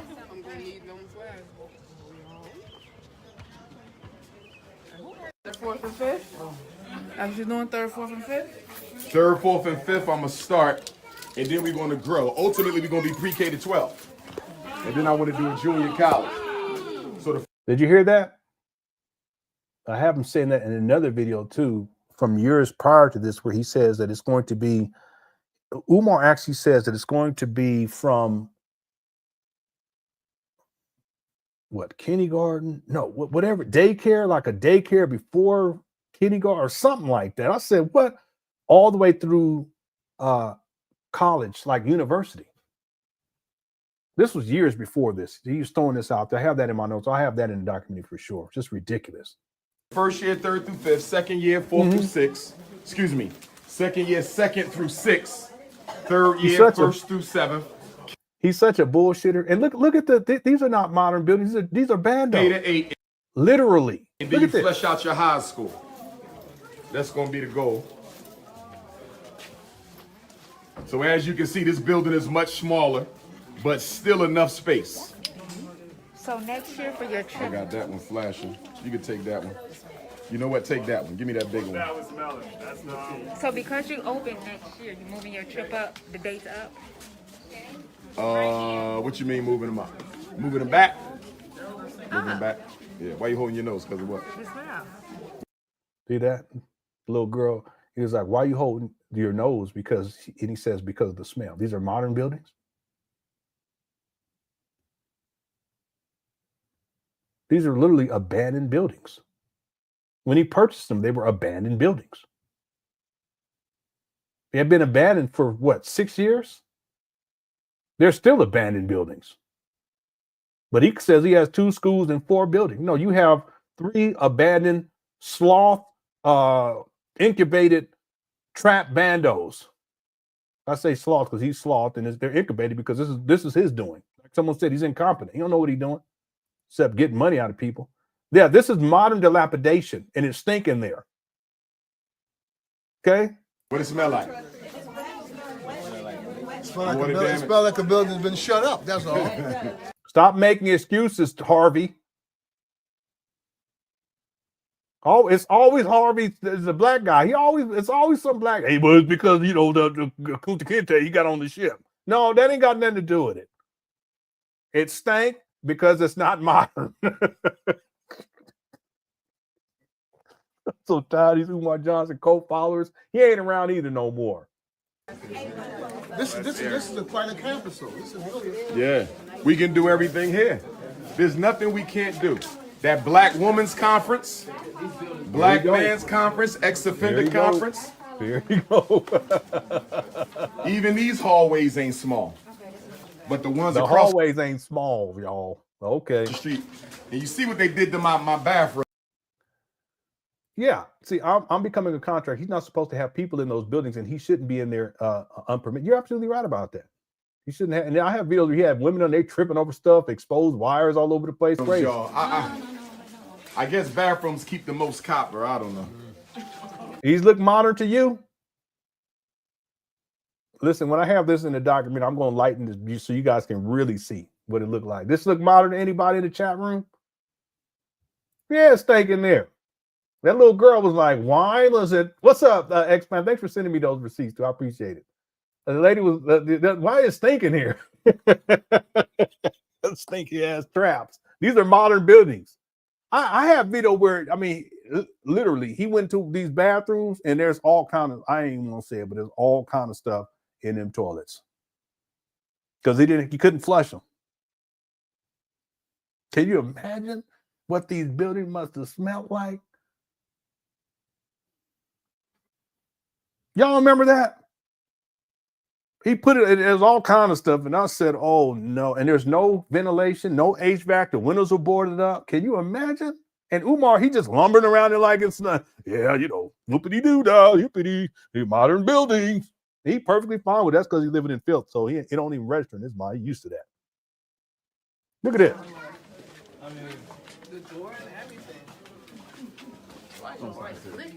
This is the Marcus Garvey building. The smaller of the two. Some of the classrooms ain't even been touched. You look at this one. This is the Marcus Garvey building. This is Marcus Garvey. The one across the street is Frederick Douglass. Frederick Douglass is older. You know, he's the forerunner, so he get the big one. Plus, he's the blood relative. No, he's not. Stop lying. He lies so much. So this is gonna be in black. Yeah, I know. Smelled like homeless people were using the broken bathrooms in there because that's what. Yeah. I have a video where Umar was walking through there, and there was like a couch, and then it had like a sleeping bag on it, and then it had like canned food, you know, like cans of food that was sitting right there. Yeah, homeless people been living in there, and dope fiends and all this. They've been living in there for 6 years. I don't know if it was 6 total years, but the in and out. Okay, because they would get in, break in, strip wire out, take it, go sell it for drugs, what have you. That's what it was going on for 6 years. Umar talking about these are modern buildings. RBG, baby, we going hard. All right. We going hard. For sure. The grand opening, boy, that's going to be the killer dealer there. Yeah. Wow. We you know, that's why we raising That'll these be mine. funds. You going for next year, August? Next year, August of 2020. Centennial of the red, black, and green flag. August of 2020. We're in 2025. So we're going to start with this building. My plan is to have this building rehabbed by October 1st. Before it gets October 1st of 2019. We're in 2025. This guy. It's cold. I want this done so I can start doing my open houses, conferences, workshops. Are you trying to keep the carpets in the room? I'm gonna talk that over with the carpentry because I don't know how much water damage. Oh, yeah. They also stole and sold a lot of my lockers. A lot of the lockers they stepped off with them. Damn. Watch your step Watch a little your step. bit. This is another classroom that ain't. See, a real man wouldn't even have no women up in here, to be real with y'all. Hit the ones you men up in here. Real men, we would not have no women walking through it in the dark. There's no way. It ain't even got to be my daughter or my wife. It's a woman. I would not have you walking through this shit, period. There's no way. But Umar, he don't care. That's what I'm saying. Umar, he don't care about you black women at all. Because you ain't going to take no black woman and walking them through this stank building with no lights on, with shit all hanging out the ceiling and shit all over the floor and holes in the walls. And you know there's probably roaches and rat droppings all over the place. You ain't going to do that. Umar do it though.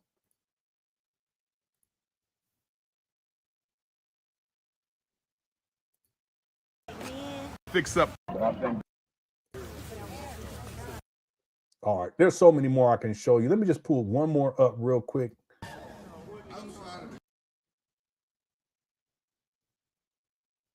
You see this? What's up there that's so valuable that you got to tell, don't touch no wires. Okay. That's nuts. Look at this. This is a modern building. Right here, a lot of the ceiling torn down, but that's nothing. That's probably going to be the computer room. Because that's already set. And then there you go. Now that classroom is nice and ready. Yeah, there's one of these videos I have where there's a massive hole in the roof. Look at this. It'll tip the griff. I mean, got the see all the electrical paneling. That's all gone. The circuit breakers, all that's gone too. electrician coming through tomorrow. He gonna handle. Yeah, they coming through tomorrow. Anyway, this guy, that's another lie. This guy, he be lying so much, it's crazy. Yeah, that's what he said. Don't touch those wires. Nuts. Okay. After 5 years, in my opinion, is not a long time. No, it's not.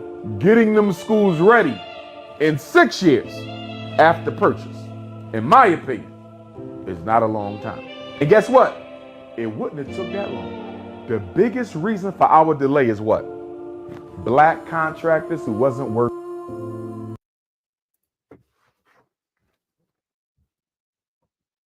We're going to leave that right there because we got to get to these videos. Damn. But I told people a long time ago this is what Umar was going to do. That ultimately he's going to blame black people, and in this case, black contractors. He was making up stories. There was black contractors. They was in there. They weren't working fast enough. Then they start stealing from the school. Stealing from what? They gonna steal from these trap bandos that look like shit? All come on now. This guy, he's such a liar. And then what did he say that they ain't worth shit? No, Umar, you ain't. You the one that ain't worth shit. That's the real. You not. Look at you looking up. Look up here, looking like a squirrel with nuts in his mouth. Let me stop. Let me stop.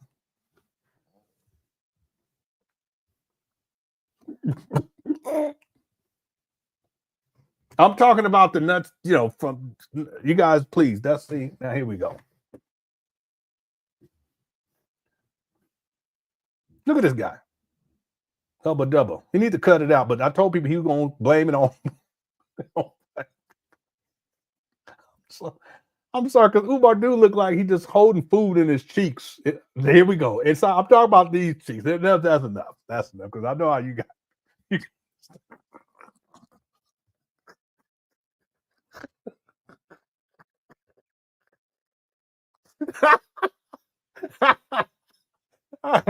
I got this joke about this. No diddy. All right, we gonna keep going. Let's get serious now. Dominic, you see what you done started? This is your fault.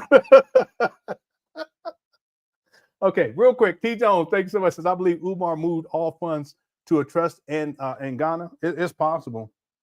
It's possible. What I think, T. Jones, I think he's already been sending money over there for years now.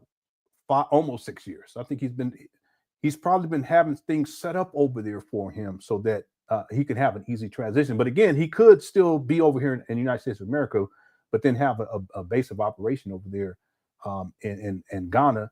And then what he will do is just keep getting money, even though he ain't getting the same type of money out of black people as he used to, but keep getting these donations from black people, and then ultimately taking that money and benefiting people over there in Africa and himself, of course, but to the benefit of people over there.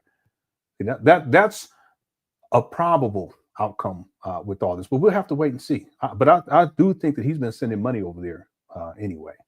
Probably getting things set up. We're gonna have to wait and see. Thanks for Super Chat, T. Jones. Real quick, Tim says, how is he the primary caretaker in investing 60 hours per week at FDMG? On the paperwork for the IRS, real quick, he stated that he's putting in 60 hours a week at FDMG. Okay, so how is he doing 60 hours a week and he's doing all this traveling? He's been in Africa now for 2 weeks now, but he's doing 60 hours a week. He's lecturing or speaking at different places. He's a school psychologist and doing all these diagnoses and all this stuff. And then on top of that, he's a primary caretaker for his mama. No, he's a scam artist. He's a liar. But he ain't the only one. A lot of these scam artists, they'll say that they're doing all these things. There's one guy I saw recently. I want to do some reviews of some of his videos. This guy, I mean, I said, shit. He's talking about how he's a boxer and he's a technologist and how he makes technology and he's a scholar. And I said, man, but this sound like Umar. And there's people that believe this shit. I said, man, that's crazy. But the same thing with the one guy that's had a very, very difficult time recently because the Christians got on his ass because he was talking reckless. Then there's one Christian dude, he debated him and just thoroughly destroyed this guy. I can't remember his name right. Ben Carson or something like that. But he's a no. He'd be like, oh, I'll do this. Now I'm building an underground base. And I said, where's this underground base? Sound like FDMG. Anyway, these scam artists, it's not even logistically possible. There's only so many hours in the day. Umar's already stated that he likes to sleep and he likes to take naps. He's a lazy lima bean. He's lazy. So where's he going to say? How's he doing all these things? Well, the truth is he ain't doing none of these things. But he tells people and his followers, they believe it, and it's the cult.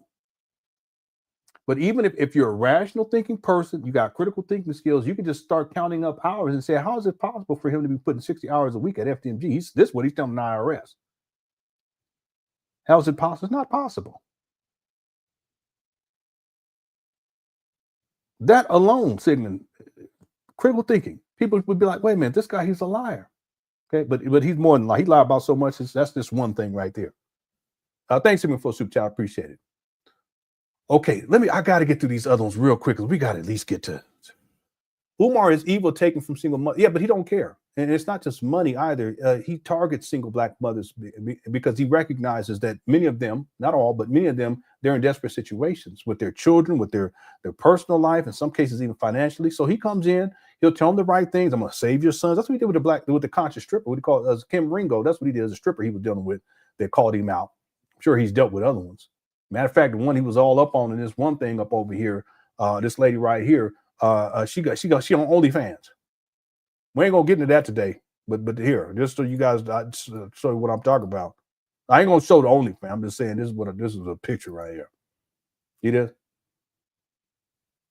Okay, but the point is that Umar he targets black women, in particular single black mothers, and he takes money from them, and in some cases he exploits them sexually too. And a lot of them, I'm sure, in the past they thought that they were going to send their children to his school, and now their children are grown. 20 years old, 24 years old, 25 years old, 26, 27. He's a scam artist, but he don't care.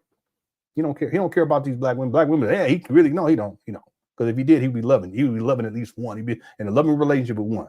No, what he does, he sexually exploits y'all and financially exploits y'all. Telling people for such a long time. Thanks for super chat, Eternal Love. What's up, Black Wolf? Says Umar going to get that money. Get what money he can over there and book his dusty ass back to the States. I will be back, brothers and sisters. 6 years later, I'll be. Now, real quick, I know you're joking, but it is also possible that Umar is scamming those people over there and making promises those people over there in Ghana. So, Black Wolf, what you're saying, this could be part of what Umar is doing. In other words, not only is he scamming over here in the United States of America and taking money from over here and sending it over there to Africa, when he goes, maybe sending, I think he's been sending money anyway. But when he goes over there and he's over there, what we used to call flossing, that's what we used to call it. So he's over there acting like he's big time. He got all this money. He's all successful and all this stuff. And then he's making promises to people over to Africa, over there in Ghana. And because of that, and they think he's going to do all these great things for them. So that, okay, well, whenever you come, we'll have a place for you. We've got food for you. Have some cookies lined up for you too. That may be part of it. It may be that he's simply trying to scam more in Africa. That's why I put that inside of the thumbnail for this today's show, even though we ain't gotten to the topic yet. Maybe he's trying to expand his scamology over into Africa. It's possible. Okay. Thanks, Blackfoot, for a super chat. Okay, let me do these other ones real quick. Okay, because we got to get going here. Where am I at? Okay, Miss Mac sent in a super sticker. Thank you so much, Miss Mac. I appreciate it. Simon said he's still wearing those. Yeah, he is. He's still wearing those jeans. This is doggone saying them jeans that Moses was one that made them. Thank you for super chat, Jackson. What's up? I got this one earlier. Thank you so much. Lewis says got all that money and can't buy another pair of pants. Yeah, Umar has plenty of clothes, but for whatever reason he holds on. But I'm kind of like that too. It's just my wife. She gets me to, because I recently had to go and buy some new clothes, but I didn't want to do it. My wife, she was on me about it. She was on me for about 6 months. I said, okay, fine. I wouldn't go ahead and do it because I got all these kids and I'm real frugal, and they, in my mind, what they need comes first. But I was saying I needed me a new shirt for when I live stream. I know this is old shirt. I've had this shirt for about 10 years. I kid you not. But we was at Costco to get some food and stuff, and then there was some shirts on sale. No, it was pants. So I need some pants. And she said, well, let's just go look. We'll get one pair. And then by the time we got done, I had like 4 pairs of pants, 4 shirts, and some other shit. I don't even know what it was. And she was smiling. She got me good that time. Anyway, we all know that Umar, he don't like, he's a hoarder. Remember, Louis Suck, you remember he gave that whole thing about that chair? This is another one of the reasons why you Umar Johnson followers, the fact that you think that this guy's going to open up a school. He's a hoarder. And I'm not saying that it's not hyperbole. Well, of course, there's this.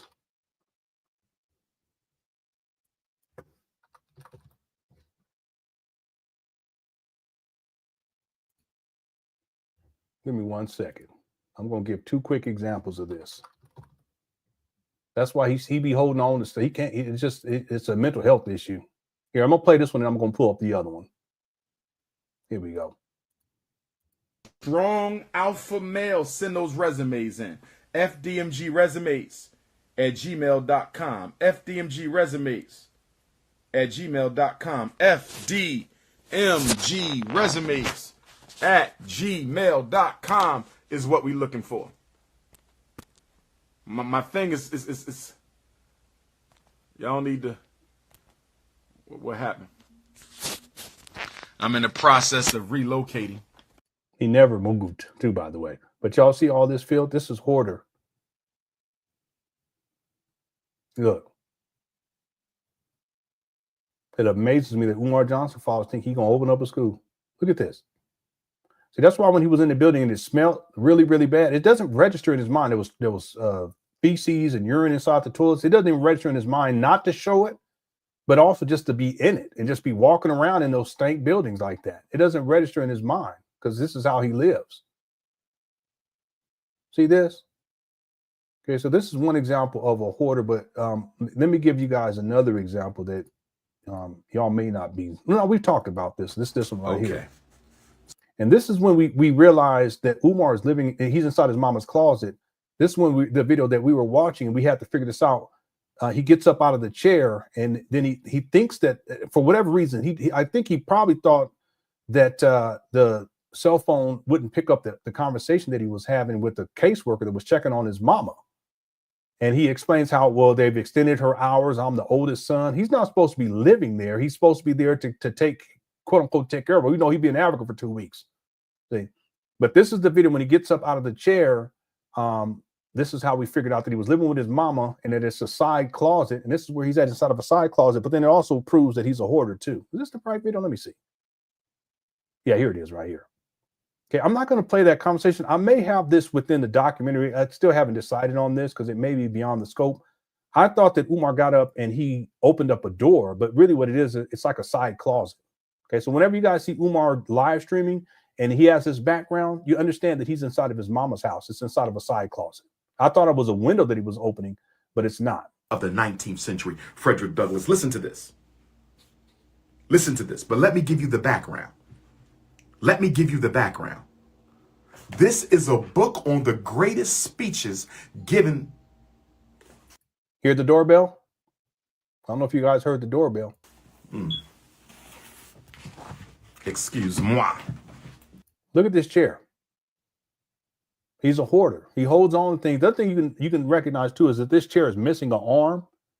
So if you guys see him in another chair where there's two arms, it's probably not his mama's house. What you can do is to verify is if it has one arm and it has this in the background, this sun thing. I don't know. We probably got that off of Temu. You hear it's a slide. It's like a sliding door that he opens up. It's like a side closet. It's not like a regular door. Hear that? This shit is crazy. That's what I'm saying. And to start this live, I mean, it just don't stop. I don't get it, people. He's supposed to be Big Papa in the school psychologist, the most requested, the most accomplished school psychologist in human history, and he's related to Frederick Douglass, and yet this guy's living in a side closet. It's not like a closet like where you open it up a regular door. It's just you slide it over like this. You hear it squeaking and shit. I thought he opened up a window the first time we watched. Y'all remember this? Hit the one. I thought he opened up a window, but then we watched it over and over again. It was like, wait a minute, that's not a window. Because you can hear him talking to somebody. You can't hear it that well, but I went in, I put it inside. I always tell the story. After the live stream, I went and I put it inside of my, actually, I think I put it in, I think I put it in Pro Tools, but it could have been Adobe Audition, because I think I have the whole suite now for the whole Adobe suite. But anyway, because I'm working on a documentary. But anyway, I put it in and I went in, I put filters in, I raised the volume up for that segment and did some equalization and noise cancellation, and you can hear the conversation. It's a caseworker. She even says where she's coming from. Someone emailed me, said, I know where that's at too, because they're from Philadelphia. They said, this is the organization and everything. It was checking on the mama. And Umar, the first thing he starts to say is that he's the oldest son. He's Umar Johnson, and they've extended the mama's hours of care. And the reason why he's saying that is because he wants to justify why it is that he's there, because he's not supposed to be living there. But because they've extended her hours of care, that's why he's there.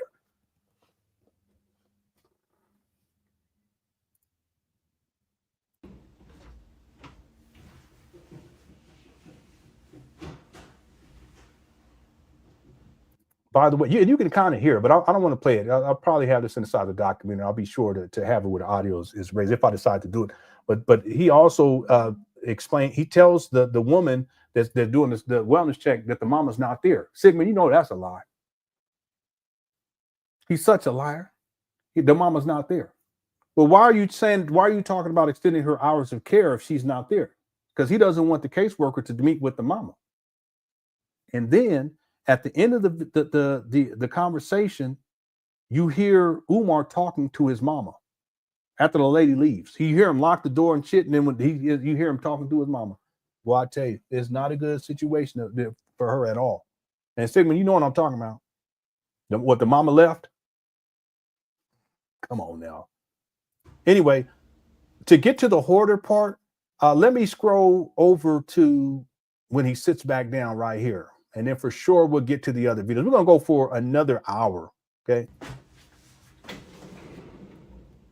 I need to eat something. I didn't eat. What I eat? No, I did eat. That's some pasta earlier today.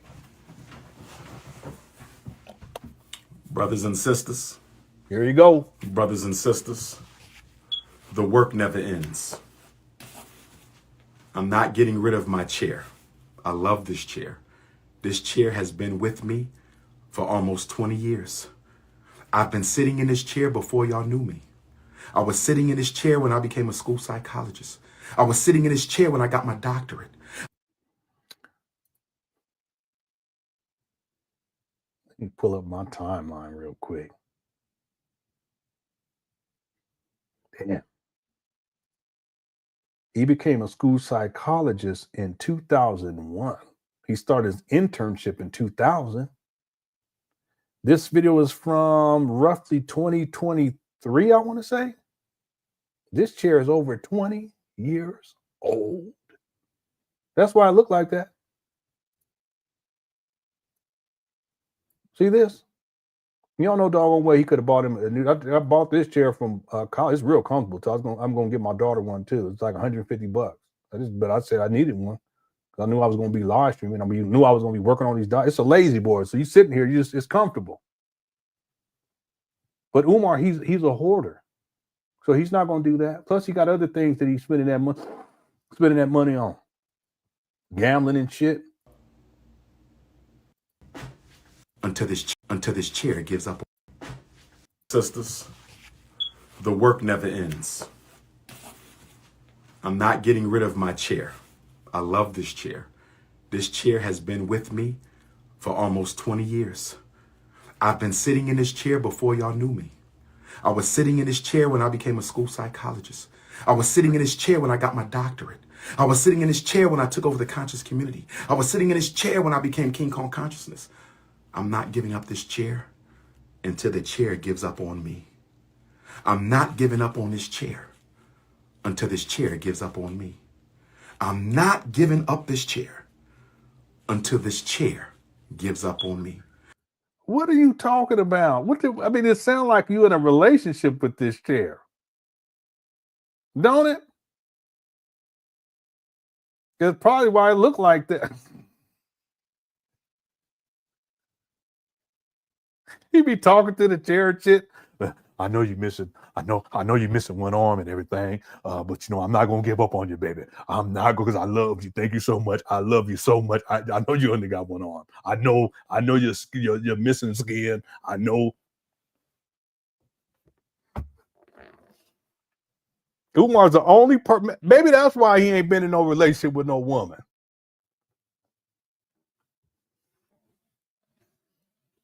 That's called chair love. You know what I'm saying? That's what you call chair love, family. All right, that's enough. Looks like that's your fault. You see, y'all be starting stuff, and then here we go. Thanks must do that. It was like, my own perspective says he got the people from Titanic to sing. That's what it sounds like. I don't know why they put that music, but I gotta find that full video because Umar, he just makes more and more excuses. That's what he do. The music is manipulative too. Thanks for the super chat. Super said, "Do you remember Goldenberg chicken? Jolly? No, I don't know Goldenberg chicken. Jolly Bees. No. Is it disco? I don't know. Thanks, Simon. Invasion sent to the super sticker and 2 of them. Thank you so much. I appreciate it. Did you see what Sweet Lou Williams posted? No, I didn't see any posts. What I saw was I haven't covered it yet, but I do have it recorded. Lou Williams, and I liked him as a basketball player. He played for I know he played for the Clippers. Well, I thought he played for the Lakers for just a little bit, but I may be confusing him with Swaggy P. But Lou Williams, great scorer, really good scorer. Anyway, he was on a podcast, and he was talking about Umar and how Umar's conspiracy theory about Kobe Bryant and how it was just so disrespectful. And basically, he wanted to confront Umar on that. I ain't heard Umar respond to that though. See, because Umar ain't about that life. Umar ain't about. He disrespected so many people. He not only did disrespect Kobe, but he disrespected the people who love Kobe, and then he also disrespected Kobe's remaining family members, his wife and his daughters. Umar, he ain't got no shame, none whatsoever, none. Thanks, Sigmund, for the chat. Umar is a cold-hearted manipulator. He is. That's what he does. He's a master manipulator, and his fathers don't realize it. And it's like a cult. And he's designed. It's not that he even designed it that way. It's just that his personality type and his character. He's always been manipulative in that way, based on my research. Okay. Now, when I say that, I'm talking, a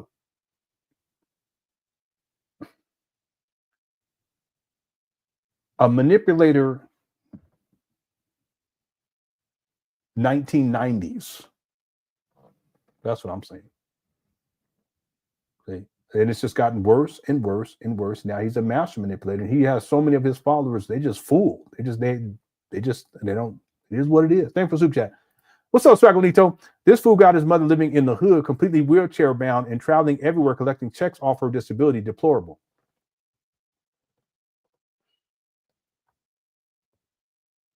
And he's in Africa right now for 2 weeks. He's supposed to be the primary caretaker. Now, I can't speak. I don't know about the collecting money from her disability, but I would not be surprised. Yeah, I can only speak to what I know based upon my research, but I would not be surprised.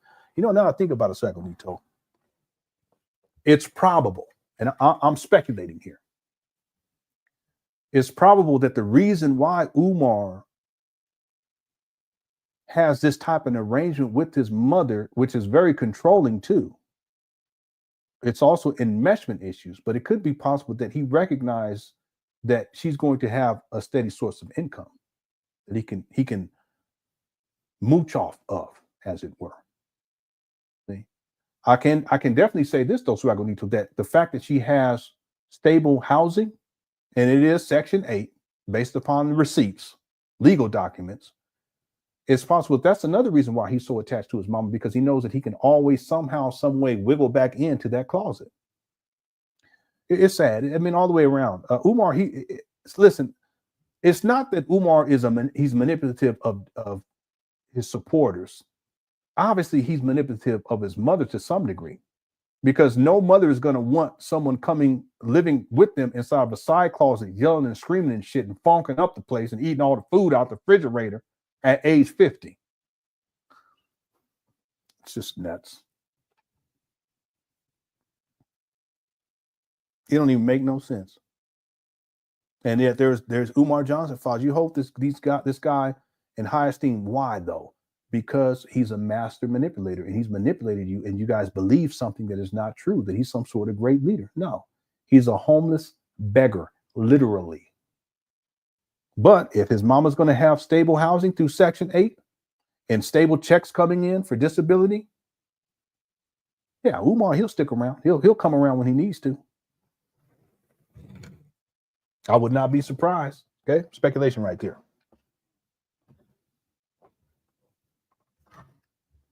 It said the living conditions is horrible. It's deplorable. Charleston White would eviscerate him. But that's why he don't speak on Charleston White. He doesn't speak on. There's quite a few people. He ain't gonna say. He won't even mention my name these days. He used to talk real tough talk back in the day. Y'all remember that Hit the One? He used to talk all kind of gangster shit. He ain't about that life, not at all. Back in the day, we would look at someone like Umar and be like, he's soft, he's marshmallow. That's what we would have called him. We could tell. See, he ain't about that. So he'll run his mouth, but he's very careful. He ain't gonna say my name. He ain't gonna say Charles. Any people that would stand up to him, he ain't gonna do it. See, Umar, you so goofy too, man. See, if you would have just kept your mouth shut, I would have been done with you a long time ago. See, but now look, here we are all these years later, and so many more people are waking up to your scamming ass. And they know more about you than you would have ever wanted anyone to know about you, including the fact that you live off your mama. Damn shame. At 50. Thanks, Sigmund. But if only people knew, yeah, the living conditions, it's deplorable. It really is. I can't even overstate that. And this guy, he's on collected $2.7 million and still mooching off his mama, living on his mama's skirt like that, and ain't got enough sense to at least get his mama out the hood and get her some decent living conditions. That's crazy. But also goes to show you, see, he don't care about his mama either. It's a come up, just like you black women out there that support him like his mama. Y'all come up too. Umar done came up. Well, there you go. Umar done came up from mama's closet. Don't do that. That's not. I don't condone that right there. Don't do that. You gotta be taking shit too far. Okay, don't do that. All right. Yeah. Marcus, come on. All right, thanks, Mark, for man. They said he did a lot of things. Evidently, he did. That poor chair is missing arms, legs, and everything. Okay, let me get through all these. Why are there so many grammatical errors in his published? I haven't, but no, I can't say that. I haven't read all the way through any of them. I've seen PDF copies of some of the stuff, and I've looked through it, and it's not peer reviewed. It's not professional. It's not something that anyone would ever study in a college setting or inside of a high school setting or junior high school setting or grammar school, or any of that for that matter. It's just a book that Umar puts together. There's no source material whatsoever. That's a red flag right there. Okay. No one in the professional world is going to take anyone seriously if they don't cite sources. And Umar doesn't do that. He still doesn't do that to this day. He be saying all kind of shit. You know, some of the stuff that he says, I already know where he's getting it from. Kwana Kunjufu, he don't give him no credit. He'll say Dr. Amos Wilson stuff. He don't give him no credit. He'll take Dr. Joy DeGruy. He's a plagiarist. Dr. Joy DeGruy stuff, he don't give her no credit. He's a plagiarist. See? So, but then he writes these books, no source material whatsoever. None. Okay, he's not no professional. He's not a scholar either. People, that's because he's told you all that. He told you all that. He's not peer reviewed. He's not in scholarly circles whatsoever. He's a cyber bomb. I apologize. I just don't get it, Sigmund. I've been telling people. It is what it is. I guess. Thanks for the super chat. And then Sigmund says, Sweet Lou wants that face. He don't play too. Umar ain't gonna address that because he ain't about that at all. Okay. Anyway, thanks for super chat. And then my soap says, if Dr. Umar had a six-pack, would he even be having this? No, I don't think it would matter. You know, Umar, he's not that type of person. Again, he'll bully people that he knows he can bully. He'll bully women all the time. You can hear how he talks to women, especially when they call it any woman who challenges him. He will go into bully mode, but he ain't trying to deal with no real men. And his main demographic is not real black men. It's not. It's mainly single black mothers. And he knows that. He's a predator in that way. Predators always prey upon those that they perceive to be the weakest link in the herd. So he ain't dealing with no real black men. See, a real black man would have called him out a long time ago. So he's very careful to keep those type of men away from him and away from his inner circle. That's why when you guys see Umar, you mainly see him walking around when he has people around him. It's mainly women, mainly. Not that there aren't men every once in a while, but a lot of men ain't around anymore. But mainly women. Because that's his target. That's as a predator that he is, and I said it. That's his target. He ain't trying to deal with no real men. He ain't about that. That's and thanks for super chat too. That's another. It's not even a criticism of Umar. It's just his personality type. See, he's one of those type of men. In the real world, he can't make it. He can't. That's why I've used to find it hard to believe that he would ever go to Africa. But now, you know, it seems like it.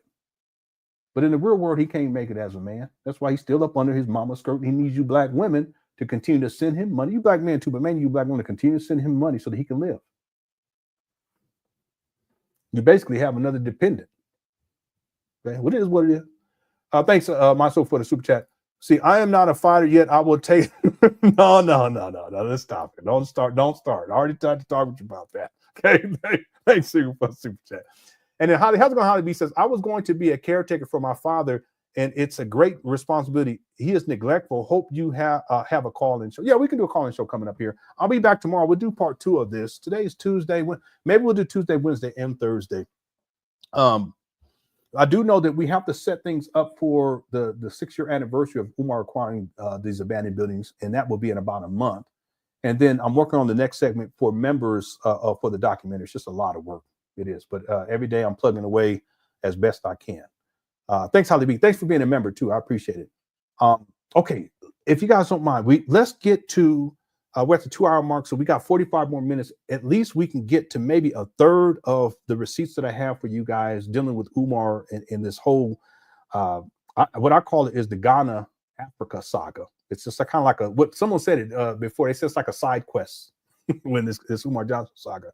So this Ghana side quest, maybe we can get to about a third of what I like to get to, what I wanted to get to today. And then tomorrow we'll come back around the same time and we'll get, we should be able to get to through the rest of the receipts. So thank you so much for being here. Everyone is Good Crush Chat. You're undefeated. I love y'all. Thank y'all so much. I appreciate each and every one of you. And to kind of get a little reset, let's go. See her eyes shine, she's my snow bunny queen.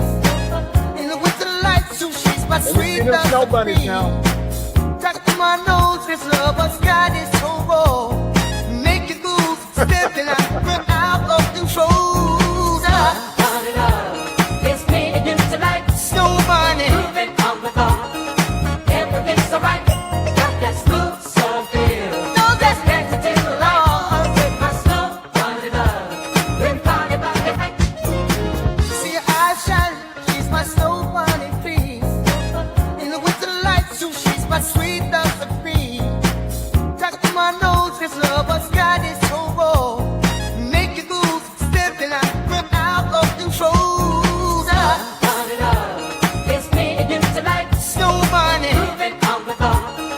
Everything's alright. Got that smooth soul feel. No, that's Connected to the law. With my snow bunny love. Been party by the night. see her eyes shine, she's my snow bunny queen. In the winter light, so she's my sweet dove of green. Tuck to my nose, this lover's got is so raw. Make you lose, stepping out of control. Bunny love. It's me and you tonight. Snow bunny. Moving on the car. Everything's alright. Got that smooth soul feel. No, that's Connected to the law. With my snow bunny love. Been party by the night. see her eyes shine, she's my snow bunny queen. In the winter light, so she's my sweet dove of green. Tuck to my nose, this lover's got is so raw. Make you lose, stepping out of control. Bunny love. It's me and you tonight. Snow bunny. Moving on the car. Everything's alright. Got that smooth soul feel. No, that's Connected to the law. With my snow bunny love. Been party by the night. see her eyes shine, she's my snow bunny queen. In the winter light, so she's my sweet dove of green. Tuck to my nose, this lover's got is so raw. Make you lose, stepping out of control. Bunny love. It's me and you tonight. Snow bunny. Moving on the car. Everything's alright. Got that smooth soul feel. No, that's Connected to the law. With my snow bunny love. Been party by the night. All right, there we go. Snow Bunny Love, the hottest track from the end of 2024. And it's now the hottest track of 2025. More to come, family. I promise you right now, more to come on that. All right. Metal Siren says Umar probably jammed to this video without realizing it was. No. I mean, it's all in fun. Umar, I'm sure he's seen it because he watches these videos. I'm sure he's seen it. He probably was laughing at it. It's funny. I mean, the whole Snow Bunny thing is funny. You know, it's not malicious either. I think it's humor. It's humorous. It's not harmful in any way. It's you know, because he's always talking about, you know, interracial relationships and Snow Bunny this and Snow. But he talks more about Snow Bunny crisis and Snow Bunnies than he does about educating Black kids. See, all right. All right, thanks for the super chat. And everyone else too. I hope I didn't miss anyone, because I'll be feeling so bad, because sometimes when I rewatch these, I'll see I missed somebody. I missed Tata one time recently. I felt so bad for the until the next live stream. I was thinking about it. So I apologize if I miss anybody. Okay. All right. Thanks again for the super chat. I appreciate it. Okay, so let's do this. I want to give a preface to the videos. A preface. We're 2 hours and 20 minutes, and we're going for 40 more minutes. I want to give this because it just goes to show. I think this is from 2019. It kind of leads into this idea that Umar, his plan may have always been to move to Africa, you know, like as an exit strategy. And so what I have here is an interview that he did with the good twin, bad twin. Here it is right here. Why you need to know that if you ain't helping, but at $ FDMG school, that's cash.me/$ school. We have a 4-building campus in Wilmington, Delaware that includes 2 schools. We purchased February of this year, but we now need to raise the funds to restore that school and start educating our young black people. There with them jeans. Damn. Sigmund, here you go. Same jeans, boy. This is from 2019, I believe. Boys, support FDMG, Black Power. Appreciate the update too, because a lot of times people say, well, what you doing? What you doing? And the sad part about it is, well, why you need to know that if you ain't helping, but I appreciate you even sharing that information. No problem, no problem. How's it going today? All is well. Glad to be back in Jackson. This is my 10-year anniversary, counting from 2010, you know, when I went international in the conscious movement. So to me, it's very surreal, very reflective. 10 years of doing this on the international level, 20 overall. Yeah, this video, it came on Good Twin, Bad Twin, January 2nd, 2020. I think it was recorded in at the end of 2019, but we're just going to say January 2nd of 2020. And so now we're going into a new decade. And so I'm just excited. We got the school, so I'm very much looking forward to making a transition from consciousness raising through the lectures to institution building with the school. So it's a natural next step for me to start building instead of just spreading the information. That's what's up. So in terms of ETA, estimated time, what do you think that looks like? There is no ETA because I don't know how long it's going to take y'all to give me the money to fix the school up. What's so what are you thinking? It's $1 million to restore the campus. Okay. And until the campus is restored, it would be irresponsible for me to give a date. Okay. Right. School got to be restored. I mean, the best part of this whole process is we have the school. Right. And we have a school that has enough space in it that not only would it serve as a learning institution, but it will also serve as a black community organizing headquarters. So once we're open, I anticipate that our lights will never go off. There's so much that we can do, will do, and can't wait to do. So the timeline is up to the people, but we have the school, we own it flat out, it is ours. So half of the victory is already there. Let's say kudos. We now just have to restore. Say kudos. So no curriculum is happening at the school. What do you mean no curriculum? Because you can't, because physically. Yeah, physically the building got to be restored. So the school is empty until we get it restored. We got to get the electric done, the HVAC done, the plumbing has to be redone. The school is in beautiful structural shape though. If you walk through it right now, you would say to yourself, well, how much does it need? Because everything is still intact. It was a modern charter school that closed down a couple years ago. This is 5 years ago, y'all. This is crazy. Excellent shape. The reason it needs the repairs is because it was vandalized the 4 years while it was closed. If it was not vandalized, it would be moving ready. Was it 4 years? I thought it was 6. Let me check. Literally, we would have moved in and just opened up class. But if that were the case, I probably would not have been able to afford it. The $750,000 we raised would not have been enough to purchase. Okay, he gave the number of $750,000, but the truth of the matter is that Umar stated that he had already had $1 million in December of 2016. So let's just say the beginning of 2017. By the way, I have my numbers wrong, so let me issue a retraction. The new J Moyer, this is the second iteration of the Moyer Academy. The new J Moyer reopened, if you will, in 2012. Umar was 38 years old. And then it closed in 2005. Umar, 30, 39, 40. Yeah, 2000. It closed in 2015. I'm sorry. It reopened in 2012. It closed in 2015. Umar acquires the buildings in 2019. So Umar's correct. It's 4 years, not 6. So let me issue that retraction. It's got my numbers mixed up, but I'll remember it from now on. Okay, here we go. We still didn't have enough. They wanted well over $1 million, but I just stayed on them and stayed on them and stayed on them. And after 18 months, they finally decided to sell it to me. I couldn't believe it. So it was divine intervention that we even have it, because we still didn't have enough money for it. I'm glad that it's over. Yes, yes. You're well on to your phases of Restoring it, and then operations. Acquisition, restoration, operation. Okay, so what are some other goals once, besides the school? Well, in addition to the school, we're working on a Black Wall Street, West Africa project. I was given 50 acres of land in Ghana, and I want to replicate what we're doing in Wilmington, Delaware. Whoa, wait a minute.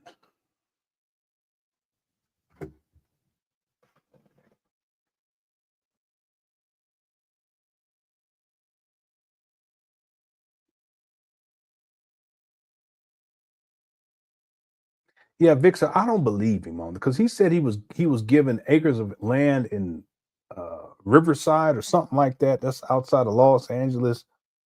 Then he also said that he was given land in Philadelphia. I've heard him say he was given land in some other place. I can't remember, but 50 acres.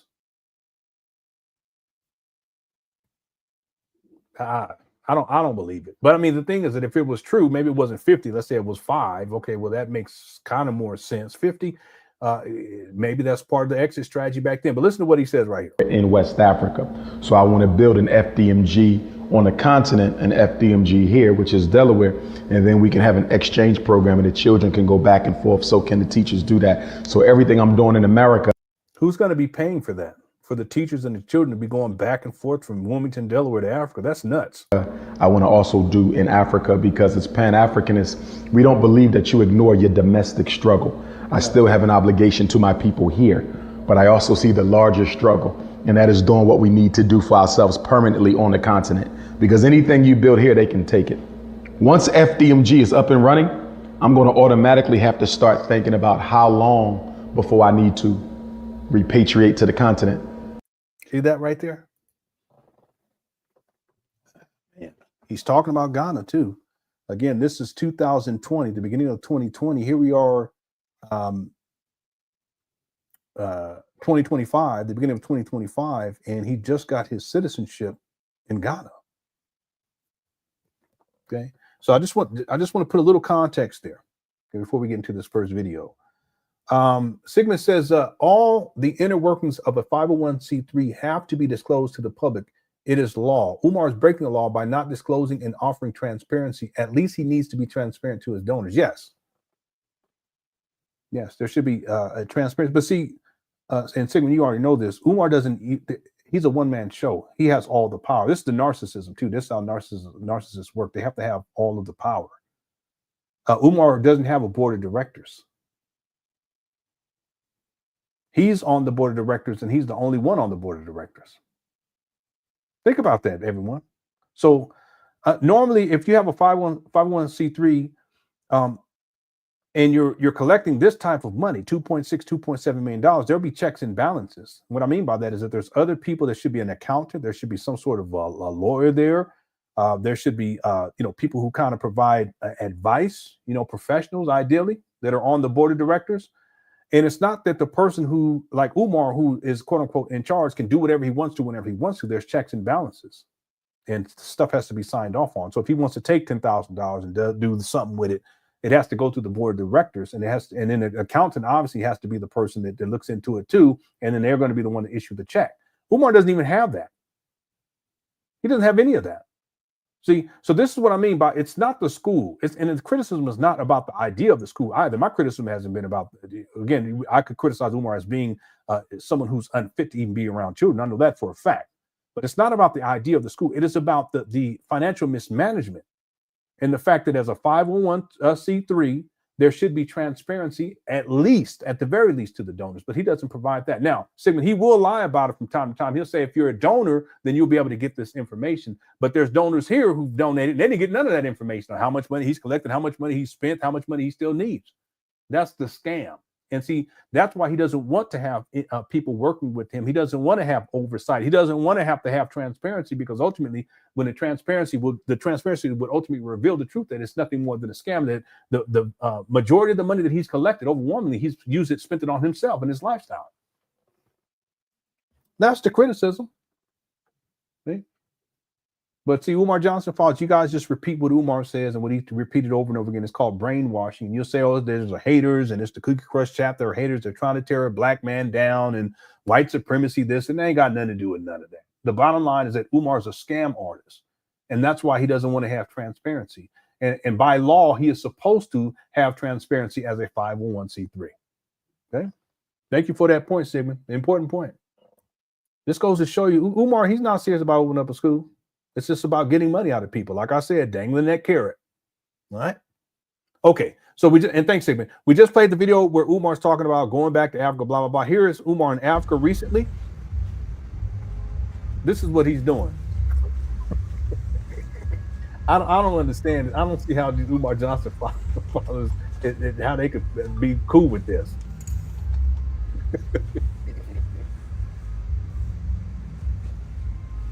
See this? And I was wondering, why is he doing this? But that's because there was more going on behind the scenes. Okay. How's it going, guys? Little princess. Thanks. Yeah, he over here cosplaying Dominique. This a goofy. See, what did Dominique says? Lenon, do you have the clip when Sabrina Lamb tried to give Umar advice? I don't think so. I think I know what you're talking about, though. Sabrina, because I think Make a Change covered that a while back. Oh no, this is recent. Okay, yeah. No, I haven't. Is that this one? No, that's not that one. Yeah, I think that's the video you're talking about. I think Make a Change covered that. Yeah, I was just looking on here. Yeah, I didn't cover that one. Okay, so now let's get to some of these videos. This is a video from the 5th, which is 2 days ago, and it appeared online. Here we go. As we come home, let us not come just to relax. Let us come just to make money. Let us not come just to vacation. And stand here tonight, most African people in the world, the Kingdom of Africa, and the entire diaspora do not have food security. Most African people in the world do not have medical security. And many African people in the world don't even have land security. So we got work to do. And one of the things we got to do is build industry, build infrastructure, and build institutions.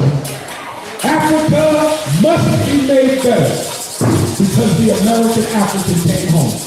Africa must be made better because the Caribbean African came home. Africa must be made better because the South American African, the Canadian African, the Central American African, the European African, the Australian African came home.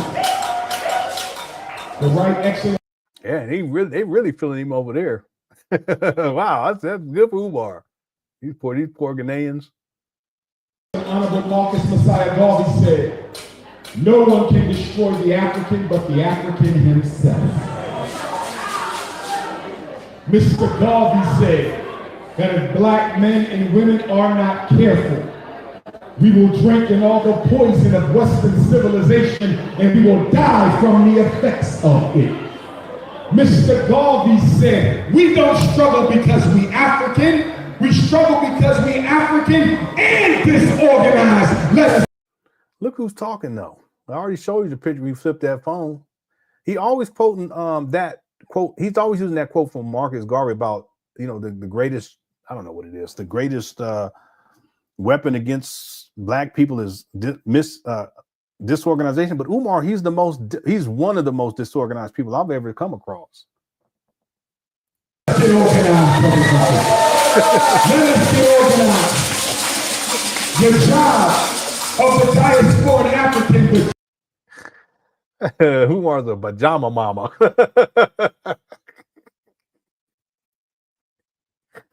You guys, don't do that. Don't do that, quick question, because we only got 25 more minutes, and I do mean only 25 more minutes, because we're gonna get off of here at the 3-hour mark. All right, don't start this.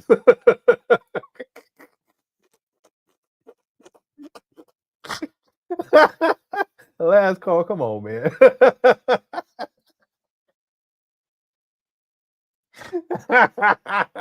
That's crazy. All right, that's enough. Let me get out this chat room. I call him Big Bird, Big Papa Bird. Here you go. All right, let me get out. I'll get out this chat room. Y'all called this guy Big Bird. That's not right. Don't do him like that. Are you ready, kids?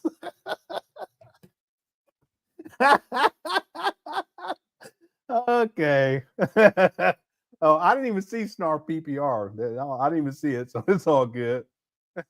Umar probably be getting mad and shit. Don't get mad because Big Bird, because you following the Big Bird. That's your fault. You followed the Big Bird. Ain't nobody tell you to. Your mama didn't tell you to follow the Big Bird. Your dad didn't tell you to follow the Big Bird. Okay, that's your fault. Don't get mad. Don't get mad at us. All right, let me get out this chat because y'all tripping. Here we go. Job of the repatriated African is to bridge our people around the world. You know, life expectancy in Ghana is about 66 years old. Osachifo, Dr. Kwame Nkrumah joined the ancestors at about 62 years old. So in 50 years, the life expectancy in Ghana hasn't grown but a few years. That don't even make sense. I'm not even going to explain that because we got to keep going. But Umar, what kind of statistician are you? Goofy. That means we got work to do. All these nurses we have in America, all these nurses we have in Africa, why can't we have a Pan-African nursing convention to talk about improving? As I travel the world, wherever I go, there's 5 things I see everywhere. I don't care if I'm in Ghana. I don't care if I'm in Nigeria. I don't care if I'm in Malawi. I don't care if I'm in Gambia. I don't care if I'm in London. I don't care if I'm in Philly. I don't care if I'm in Brooklyn. I don't care if I'm in Jamaica. I don't care if I'm in Guadeloupe. What are the 5 constants of African people? Number 1, white Jesus.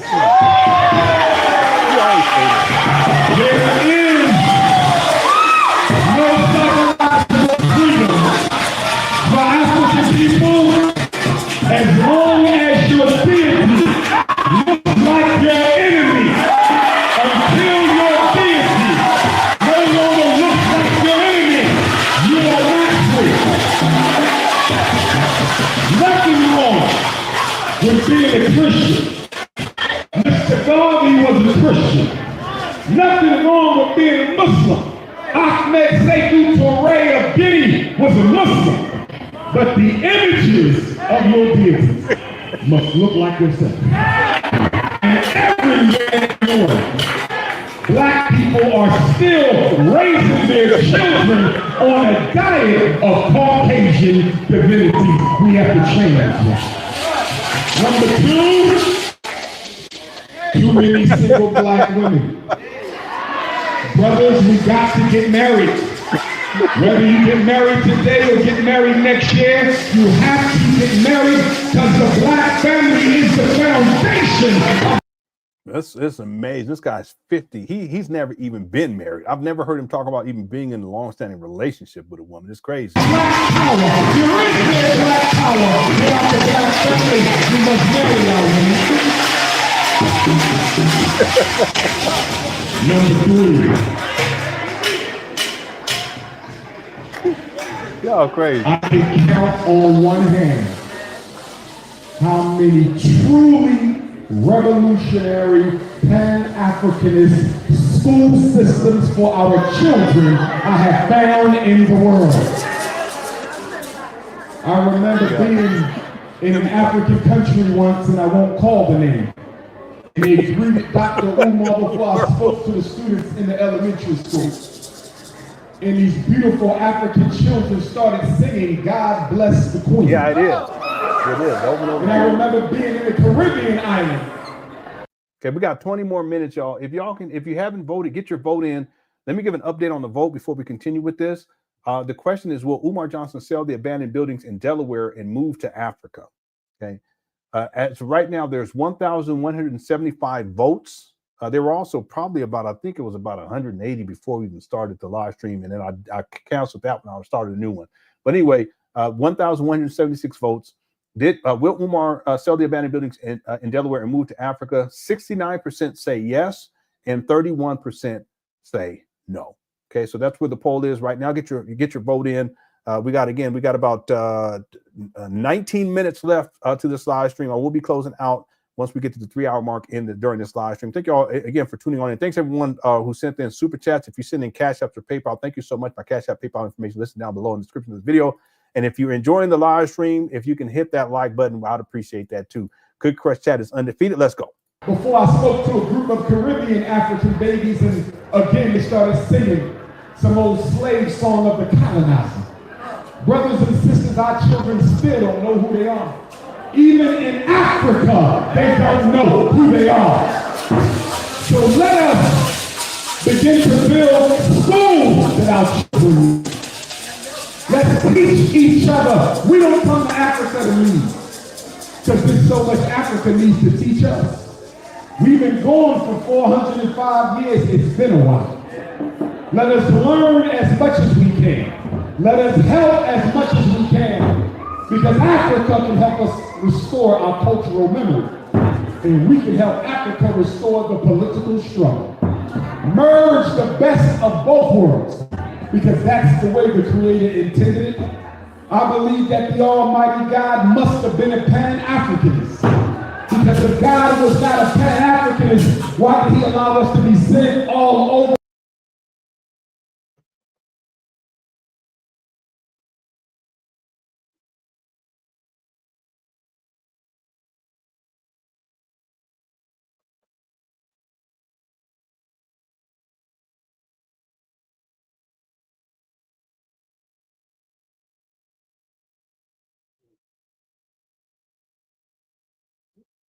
What?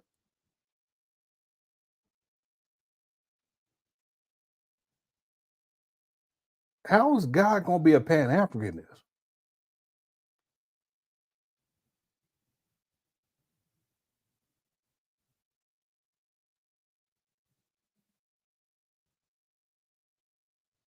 Africa didn't even exist when God said,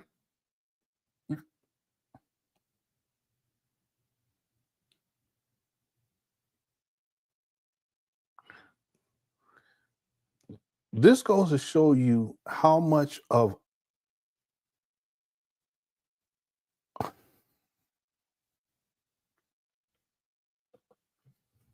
let me stop. I've been saying it too much, but this shows you Umar's batshit crazy.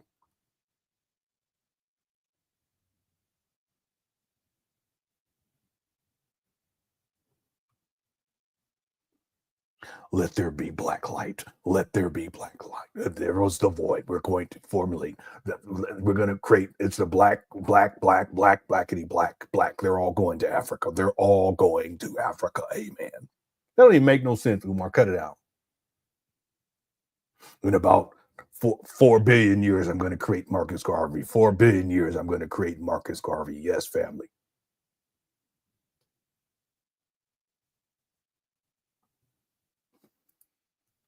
Don't make no sense. The world. We were sent all over the world only to come back home and make it whole again, brothers and sisters. The next thing I find, as I God was like, let there be black consciousness. Let there be yellow dashikis, family. Let there be bananas. Let there be for Big Papa. Let there be bananas for King Kong. We working. But now I need to rest for a couple of days. Let me stop. It's just so ridiculous. Africa, in the entire world, mass incarceration of black men. Everywhere in prisons, I spoke to prisons in That's Africa. nuts. I spoke in prisons in the Caribbean. Black men in jail. How do we fix that problem? We have to build institutions. Some of you have some great business ideas. You have to grow them, expand them. Y'all You stop. have to give brothers and sisters right here in Ghana, American African and Guyanese African. You have to give them Ghanaian African. You have to give them a license to operate your business. We don't come to Africa to be black capitalists. We come to Africa to be Pan-Africanists. And number 5. These people over there ain't no Pan-Africanists. Cut it out. I would say this, Lenon. I would say this. LenonHonor has the best face when something is wrong. Thank you, Invasion. I appreciate that. Some of this stuff is so ridiculous, though. I can't help it. And sometimes I have to hold back too, because otherwise we'll be here for a month on one video. I'll just be. And we'll just sit there for a month. Thanks for the super chat. Yeah, it's wild. This guy, Umar, he's wrong on so much stuff. There's no way of looking at it. Without thanks, Invasion, for the super chat. Stephen also says, you and I should have access to information about FDMG. Simply put, it is the law of the United States of America. Yeah, it is law. If you have a nonprofit status like that, the public has a right to know where the money is going, how much money has been collected, how much money has been spent, and then a plan. See, Sigmund, that's one of the reasons why Umar got kicked off of PayPal. He's been kicked off of PayPal at least twice. I think it's 3 times, but at least twice. But he ended up changing his PayPal account. He just got another account and just set it up, and he was still collecting money on a new PayPal account.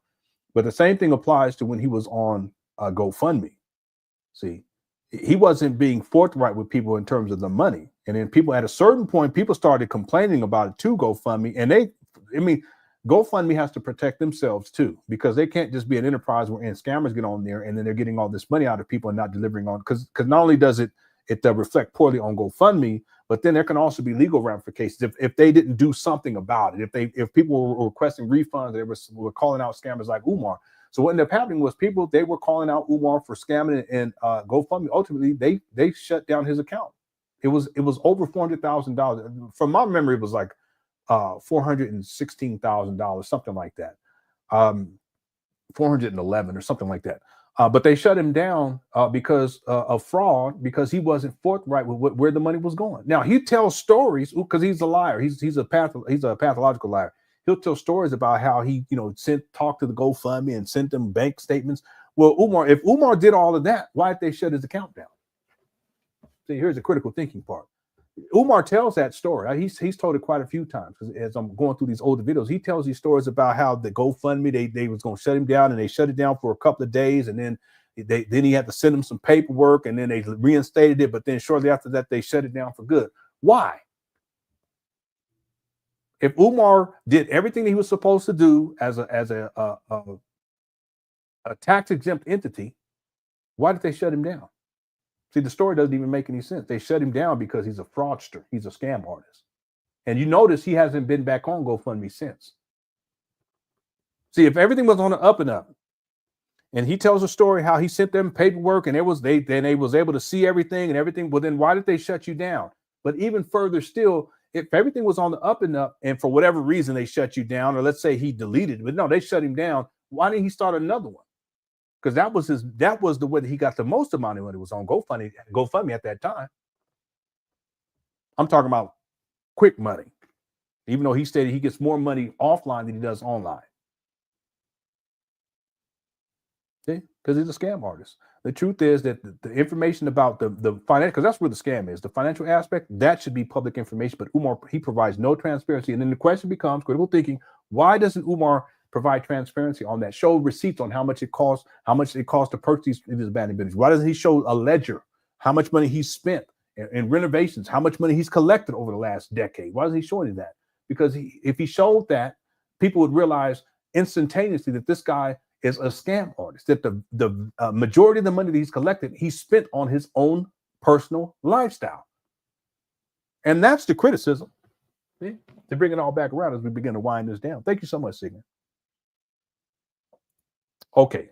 We got 10 minutes and then we got 7 minutes to this video. So we're going to do this last 7 minutes on this. Then we're going to do Snow Bunny Love and we're going to close this out. But I'll be back tomorrow. We're going to pick this right back where we left off and we're going to be getting into this one tomorrow.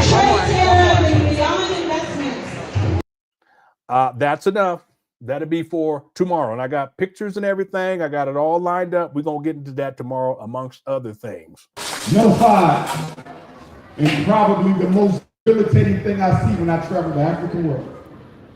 Every country, every continent, every island, every state in America. No. He doesn't. He doesn't provide transparency to his donors. He tells people that. But there's people in here who donate to Umar. He didn't provide any transparency. See, just because Umar says something doesn't make it true. And I've already shown throughout this live stream how much of a liar this guy is. See, that's his way of making a comfortable excuse as to why there is no transparency. He tries to make it exclusive. Well, I let my donors know. No, he doesn't. See, if Umar provided, let's assume that you're a donor. If you're a donor and he's provided you with how much money that he's received, let's say since 2020, because that's the last time he updated people. We got 5 years. Umar hasn't updated you followers, you donors. And if he has, where's the receipt? Show it to me. I'll wait. There has to be some email. There has to be some video where he's doing it. It could be on YouTube, on Instagram, on TikTok, even though they banned him off of TikTok. It could be, I don't know, because now he's on these sites that nobody really even know about. The Big Papa podcast or something, an MP3 file, I don't know, something, a fax. You remember faxes? On a fax machine? Dial-up internet, something, a pigeon that sent you to what you call it. Show me the receipt right now. Email it to me, LenonHonor at yahoo.com, where Umar gives an update on how much money he's collected. Now, transparency means more than that. So give me a receipt where Umar explains how much money he's collected since 2020. So there should be an update for 2021, 2022, 2023, 2024. And I would assume that you got one for 2025 as a new year fiscal. But I would think that he would probably update you. Again, Drew, I'm just using that as an example. I'm not even saying that you donated. I'm just saying. Okay, I'm just using that as an example.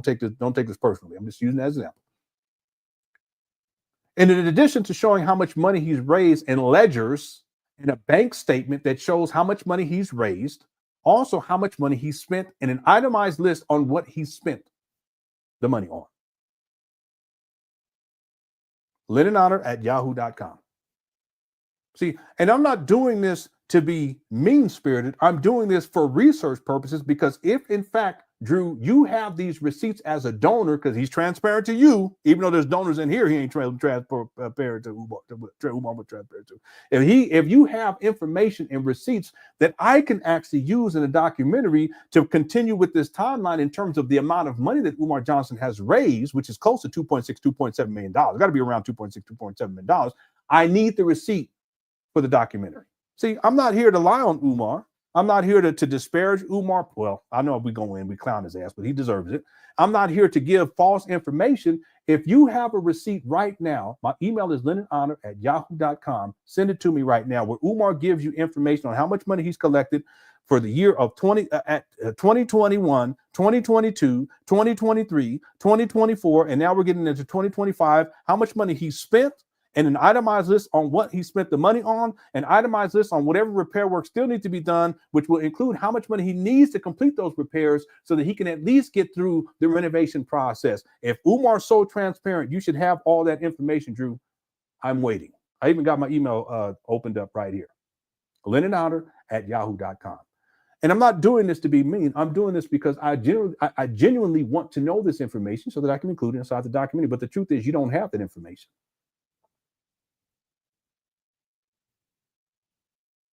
Prove me wrong. I'll wait.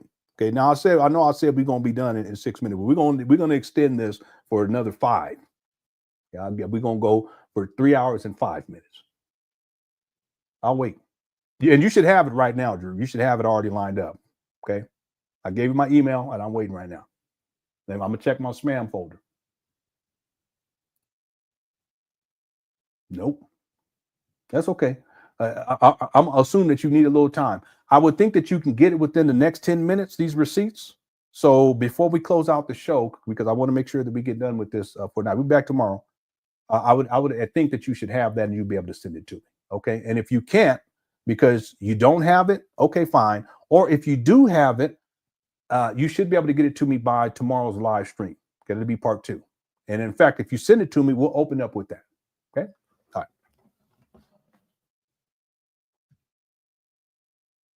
I know, but I'm just using you as an example, so don't take it personally, okay? Because then other people, because Umar followers, they see this and then they be like, wait a minute, he never sent me any updates on blah blah blah. Okay, so don't take it personally. I'm just using that as an example.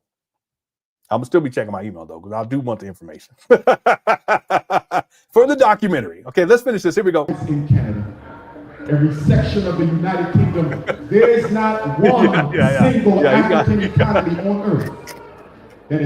But you guys notice I use those as opportunities, and sometimes it'd be real Umar Johnson followers and stuff, and I use it as an opportunity to teach a lesson. So it's not about Drew personally. That's why I said at the beginning, don't take it personally. I just want to use that as an example. The truth is that Umar, like Sigmund was saying, he doesn't provide any transparency. He never has, going all the way back to when he started collecting money for the St. Paul's College in 2014. And to be honest with you, I don't think he ever will, because if he ever did, even at this phase in this scam, it would be so shocking to so many people, including Umar Johnson followers, that at that point he's done. You know, if he showed how much money he's collected, $2.7 million. He definitely ain't spent $2.7 million on these trap bandos. See, he's a scam artist. Okay, here we go.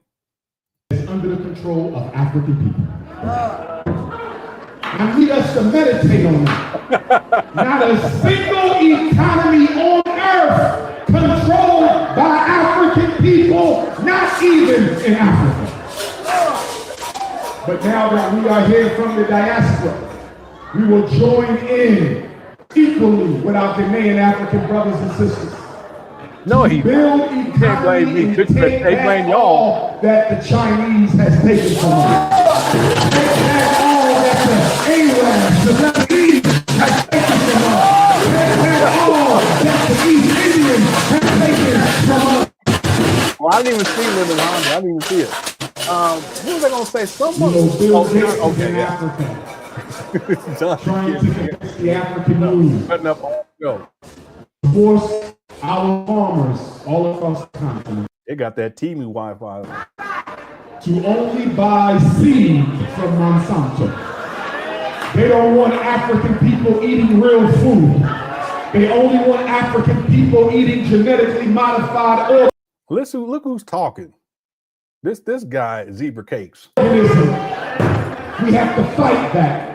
And that means we need to have a black farmers conference where we bring black farmers from America, and the black farmers from the Caribbean, and the black farmers from Central and South America together to come out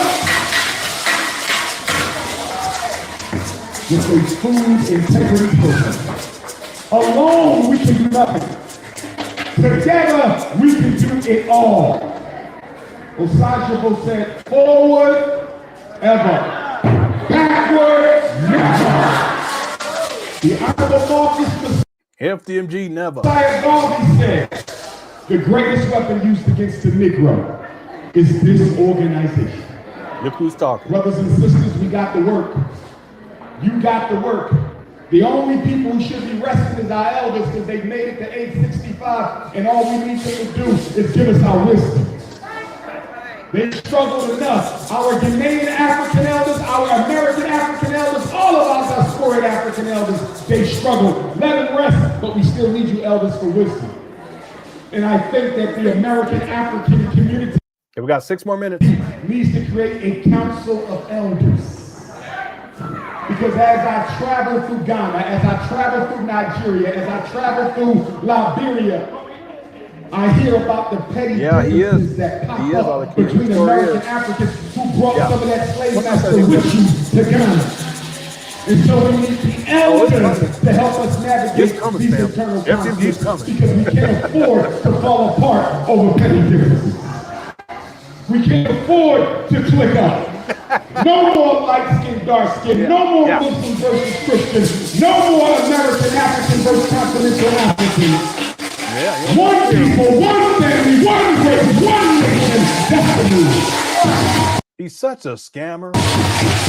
It is. I'm gonna leave you with this. Stop! Don't start that. The CIA is watching us.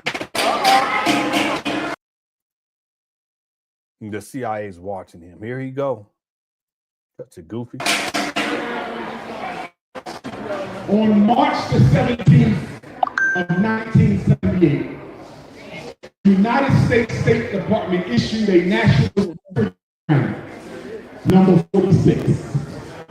When you go home tonight, I want you to Google NSSM 46. NSSM 46 from the U.S. State Department ordered the CIA to create hostility and division between continental Africans and American Africans. Yeah. The CIA was ordered by Because I have older videos. He said the same shit, but he ain't done nothing. All talk, no action. What's up, A.A.? president to use the media, use the radio, use the newspaper to make black Africans, What's up? black Americans, and to make black Americans, Africa hate you. So we need to understand these divisions we did not create. They were introduced by the white power structure, but we will destroy them because we are one people.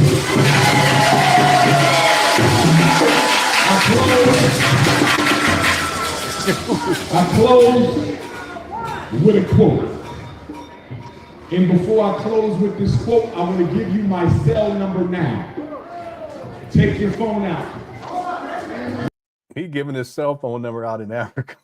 More crazy. It's just the video quality itself. When they were live stream, it sounds like it was live streamed. There's just a lot of issues. Yeah, it's just shaky Wi-Fi. Yeah, that team. Whether you be a continental African or an American African or a Caribbean African or a European African or a South Central American African, Canadian or Australian African, South Pacific African. Here you go. I want you to text Dr. Umar and let me know what your expertise is. Dr. Umar, I'm a midwife. Dr. Umar, I'm an entrepreneurial business startup expert. Dr. Umar, I'm a nurse, I'm an engineer, I'm a business owner, I do real estate. I've been in Africa for 20 years. Whatever it is you do, let me know, because I'm lucky enough to get my citizenship, brothers and sisters. We're gonna have some work to do in Africa, do you understand what I'm saying? But do me a favor. If you are a bunny hopper, do not Here you go. message me at all. He talking that bunny hop stuff over there. Okay, so thank y'all so much for the patience and everything.